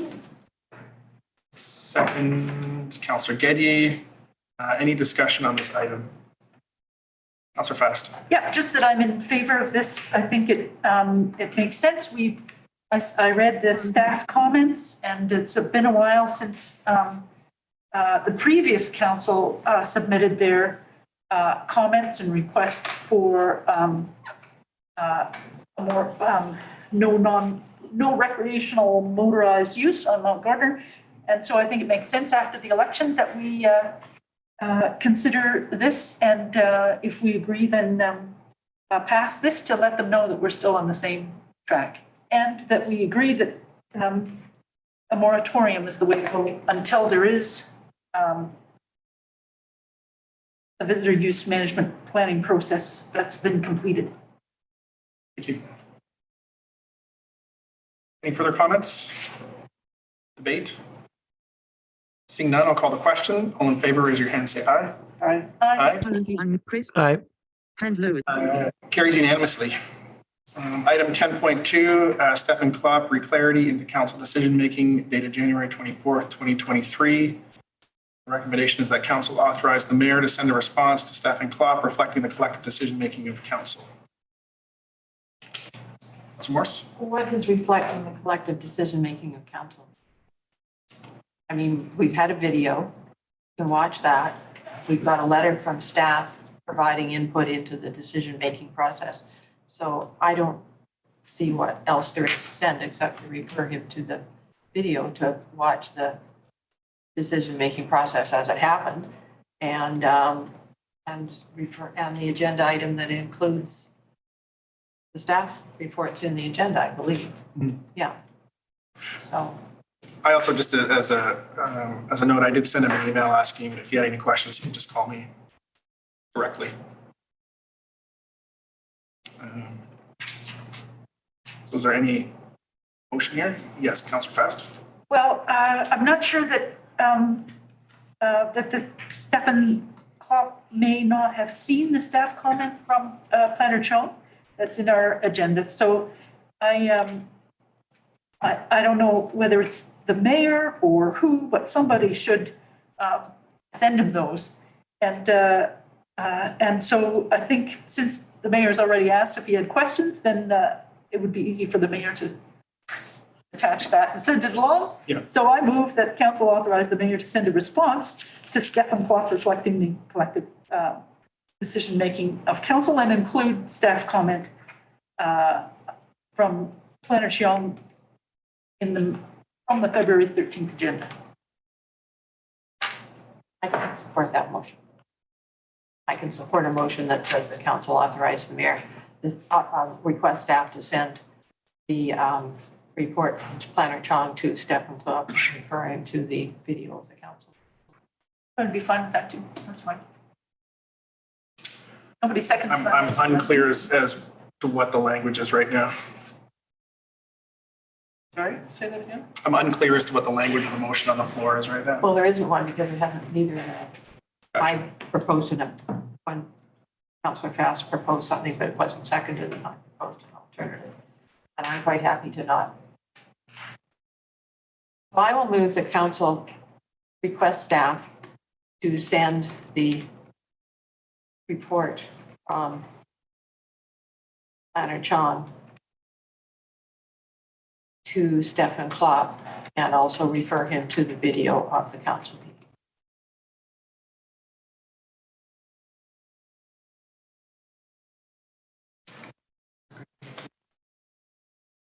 Was here.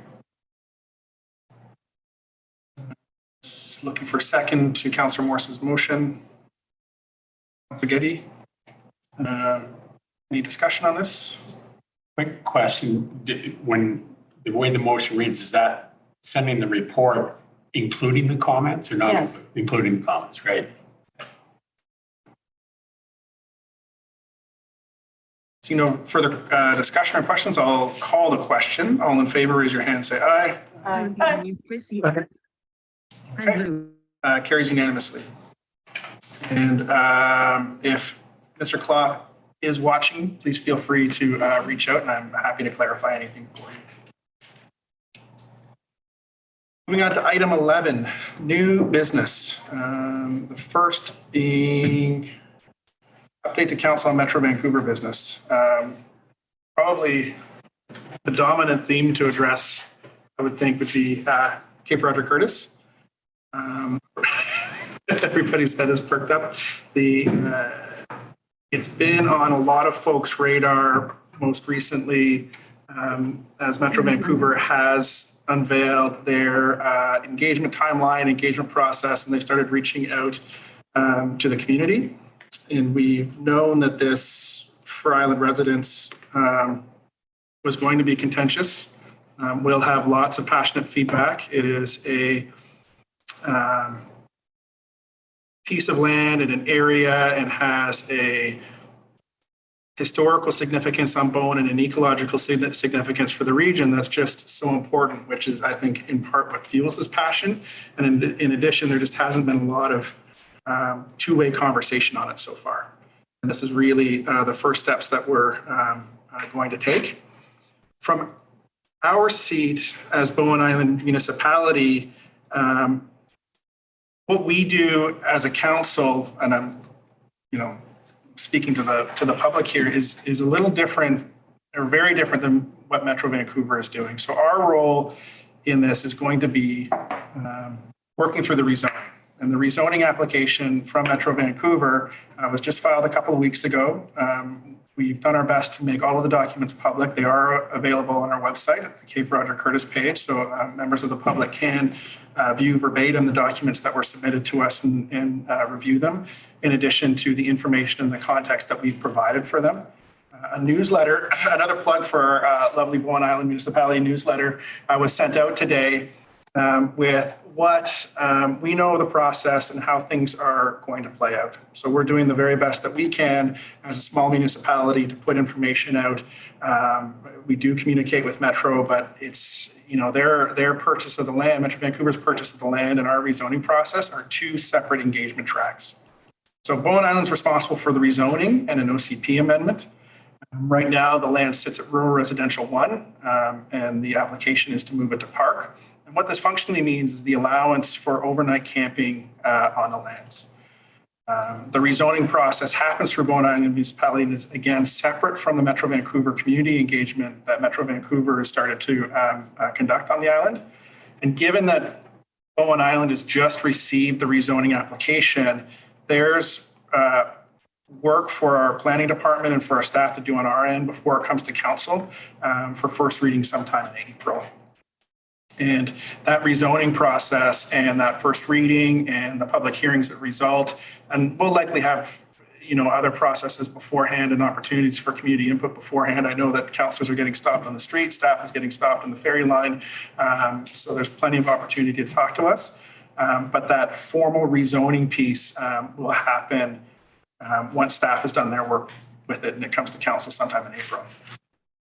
That said, Metro Vancouver is coming to Bowen Island on February 27th.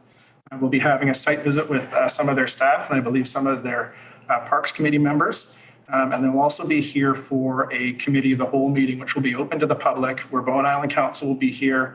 Metro Vancouver Park staff and engagement staff will be here. And there's going to be a very long and robust opportunity for public comments at that meeting where members of this community will be able to, I don't know if it'll be here or maybe it'll be large enough that we'll need someplace like Kate's Hill. We're still working out those details, but the community will have the opportunity to have everybody lined up and have their questions answered. And I think this council and our elected officials and our staff are very committed to ensuring that the community has the answers and the information they need on this project and where it's going and what the impacts are and having those concerns addressed in as fair and a transparent and an open way as possible.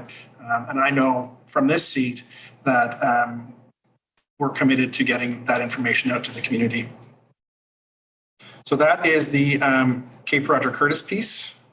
Again, I would encourage everybody to jump on our newsletter because we have information going out there, which is fantastic. And to feel free to keep sending us letters. We do read them, keep making comments. We do read them and we are paying attention. Questions, sure. Let's talk about Cape Roger Curtis. On the cow, is the intent that the cow will be that the Metro Parks will be presenting their application and information on it to council in that committee of the whole? I'll let our corporate officer answer that. She's had some involvement in helping set this up or do the, some of the early logistics around this.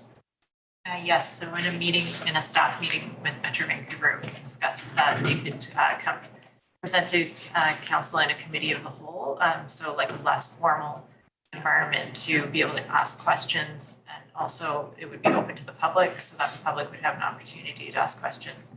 And then our manager of planning and development would be presenting the initial introduction to the rezoning application. So he'll present the introduction, then they'll make their presentation, and then so the normal rezoning process? Yeah, so the order of the meeting hasn't been determined exactly yet, but I think it would be something along those lines.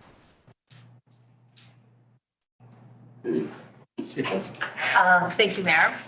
Through the mayor to council, I just wanted to take this opportunity to advise that Metro Vancouver has paid an initial fee for the rezoning, and pursuant to the rezoning fee bylaw, they have paid $10,000, which is an amount over and above what a typical rezoning costs. This is a really big job. Our fees are set such that there's an average number of hours, number of staff time that is typically involved in processing a rezoning. The bylaw does provide a planner. Martin, you can correct me if I say something wrong, but it's established for a set number of hours, and in the event that it's determined that an application is likely to exceed 150% of those established hours, then the bylaw provides that we will discuss additional fees to be paid by the applicant. So that's what's happened here. It is pursuant to a bylaw. We have initially requested additional amount of up to $10,000, and staff will track their time. And in the event that the time engaged in this process exceeds $10,000, then we will ask for additional fees at that time too. So it is a very straightforward process. It's covered in the bylaw, and for rezoning of this size, it is very normal for a municipality to request additional money to process the application. Thank you for that. I saw Councillor Fast hand up and then Councillor Goody. Mine was just simple. Did you say a date for the committee of the whole? Is that the same day as the 27th? February 27th. Yeah. Same day. Okay, thank you. Councillor Getty? We talked earlier about sending this to a number of committees. So does that happen once it's introduced, or you have to wait till then? Okay. And the fees, the one thing to have increased fees, but it's also a massive increase in hours. So what's the capacity look like in terms of all of the other work that our planners are busy with? I'll defer that to Mr. Martin. What's this doing to all the work plans?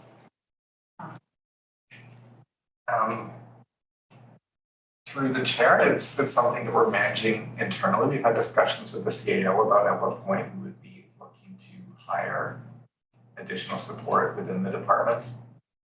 I don't think we're at that stage yet.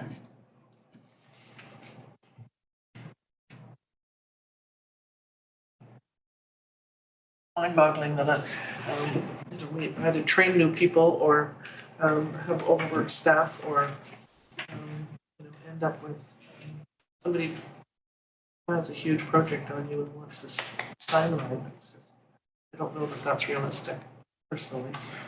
To be clear, there's been no timeline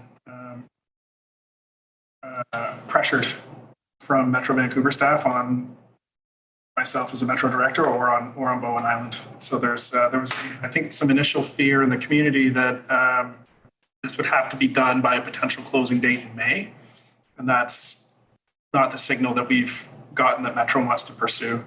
So that's why we're looking at the indication that I've had from the CAO is that the first reading, and this is on our website as well, the first reading of this will come in front of council in April, and then the process from there will unfold over a number of months. Oh, okay, sorry. So the April is the first reading? First reading, yes. Oh, okay. Yeah, so this That's is not clear. Yeah. The reason why that's not on our website, from my conversations with the folks who do our communications, is that in April, I mean, if council decides not to pursue the bylaw at first reading, then the process is dead from there. So there's no speculation as to timeline. First reading will be in April, and then the process will flow from there, depending on what council's disposition is. Okay. So we want to be really clear with the community that this is an independent process that's council owns and is ultimately up to the decision of council in consultation and with some strong engagement from the community. Councillor Dickey again. If I may, the website now reads April, Metro Vancouver rezoning and OCP amendment applications returned to council with results of initial referral. Council may consider first reading. So that's. Yeah, so the introduction is more closely. No, it's totally fair. There's so much going on out in the community right now, and that we're taking on with this. And Bowen Island, as a municipality, has been struggling with this, and I know that our community has been struggling with this. That it's like we want to be as clear as possible. So the introduction will happen on February 27th. We'll do some referrals to committees. So some referrals to committees have already happened, and those are really just, those were done with the release of the minutes from the closed meeting, where it was like, we're just going to get something out there to our committee so that they can blue sky what the impacts of this are going to be, and we can get them primed for the actual referral of the rezoning. And once that's introduced on February 27th, we'll see some motions to refer some specific matters to committee, and then those will come back and those will be provided, provide the input for our first reading that would come in April.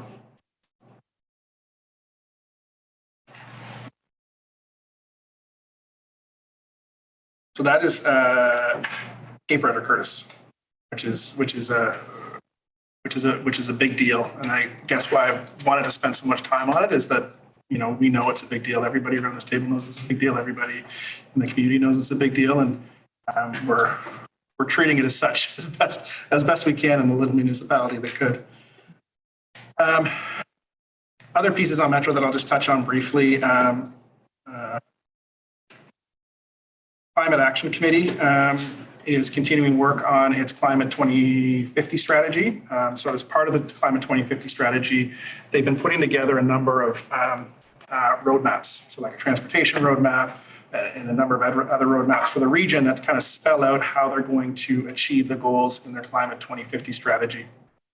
On the horizon is the development of a land use roadmap for how they'd like to see land use be pursued in the region. My questions at the committee centered around, and this was shared in the background with some of the smaller municipalities as well, of the focus on climate targets so far has been really like big urban low-hanging fruit, and not a lot that's been pushed out to, given that smaller municipalities and those on the outskirts of the region are starting to feel housing pressure, development pressure, pressure on our green spaces, and by extension, some serious climate pressure is what is, a lot of the climate initiatives feel reactive right now in dealing with like big ticket items and big fruit. So the conversation that I'd like to insert, and I'd like to have, I think some of our committees participate in as well, is what is more rural, what is more small community climate action look like on that proactive front? Because I think we have the ability to be proactive, before we get to 2050 or before we really start getting thought about in 2030 or 2040 as this plan unfolds. I think that's where I'll leave it for Metro right now. The update on TransLink was the Mayor's Council approved the 10-year priorities. The big push now will be to fund some of those priorities. There's, everything on expansion of service, expansion of active transportation, some very lofty and aspirational goals there. In terms of what that means to Bowen Island, I'm not entirely sure at this point. I believe that I have made the case both to TransLink as well as to Metro Vancouver that we really need to be looking at our marine link between the mainland and the island. Because that's causing significant livability stresses on our residents as they look to get to work and schools and medical appointments, and that just gets really interrupted. I will hand it over to 11.3 for update to council on Islands Trust business. I'll start off. I think Trustee Getty has more interesting things to say. But I just would let people know that I participated in a trust programs committee meeting on Zoom, and just touch base on 12.1 there, notes from the Ocean Watch Action Committee, just because that's another committee that council has appointed me to. So I just wanted you to have the notes. And the previous council appointed me, but that's where I am. And Carla Scoos, our environment staff, is also participates in that. And so just flagging that I'm going to try and bring these in to meetings so that council's aware. Just as a quick interjection, I have been appointed to the Ocean Watch Action Committee as Metro Vancouver's representative. Oh, so I will. Great. I'll see you there. Yes. Okay, from my perspective, I mentioned the last time that I got elected as the chair of the governance committee. So we had a second meeting, and the homework that I gave to everybody at the first meeting was to go through and summarize and prioritize the 15 recommendations from the governance review that was tabled a year ago. And everybody did it. We had some really good discussion out of that was printed up and part of our agenda package if you want to go deep on it. And then we spent the majority of the meeting figuring out of those 15 recommendations, which, if any, would we prioritize. We got it down to 3. And we're going to be working on the Section 3 of the Trust Act mandate to try and sort out and update and recommend to the Trust Council where we think that is, and we think that's foundational. And then we're going to start a process or get consent to start a process for strategic and corporate planning to bring in what the values are and how the budget fits in and what the priorities are going to be and how we can make decisions a bit better. And we decided that one of the problems that we had was that was percolating through this whole report was the bylaws and the procedures that we're following in terms of meetings, and we've become heavily bureaucratized. So we're going to try and look at those and see if we can tidy those up and make some recommendations to council. The rest I managed to talk everybody to put it into a grid in terms of urgency and importance, and we've got everything else put into different slots in the grid, and I can send you that if you're at all interested, but we got some other matters that other groups are working on, and it was, I realized I hadn't actually chaired a meeting for a very, very long time, so it's a learning process. It's quite interesting, and I get to work closely with the CAO and some of the other corporate advisors, and it's a very interesting group, and it's a very interesting process. So I think we'll manage to get something done. So I'm getting fed a lot of stuff about, and one of the questions from the first meeting was to clarify and understand the distinction between open closed meetings and what's an informal and a formal meeting. So I've been getting legal opinions about that, and I have worked up a memo for everybody, and I'm going to ask if I can share it with this group because it is memorandums, but it's good stuff. Thank you, Councillor Geddes. And moving on to item, Councillor Morse. I just remembered that I forgot to pull something out of the information item. Does anyone? It's to do with the flooding, coastal alert system and everything. These municipalities sent out. Yes. And I'm hoping that staff have seen this and contribute to the information they're looking for. Which item was it? 12.22. Increasing coastal floods. The Meteorological Service of Canada has launched an initiative for predicting and alerting for flooding, and they're wanting GIS data on your own infrastructure.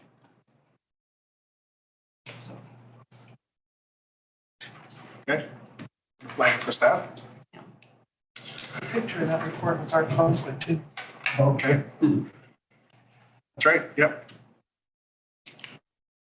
And moving on to item 13, which is question period. Question period is an opportunity for members of the public to request clarification or ask a follow-up question relating to an item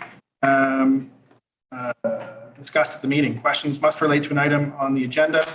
They must be directed to the mayor. Questions are limited to 2 questions per speaker and must not exceed 3 minutes total. Is there anyone in the room or online who would like to ask a question?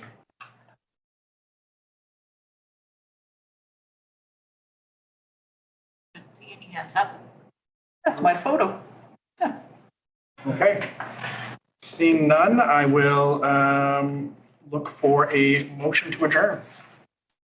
So moved by Councillor Saunders, seconded by Councillor Gedge. All in favor, raise your hand and say aye. Aye. Right, motion carries. We are adjourned. 2 minutes. Very good.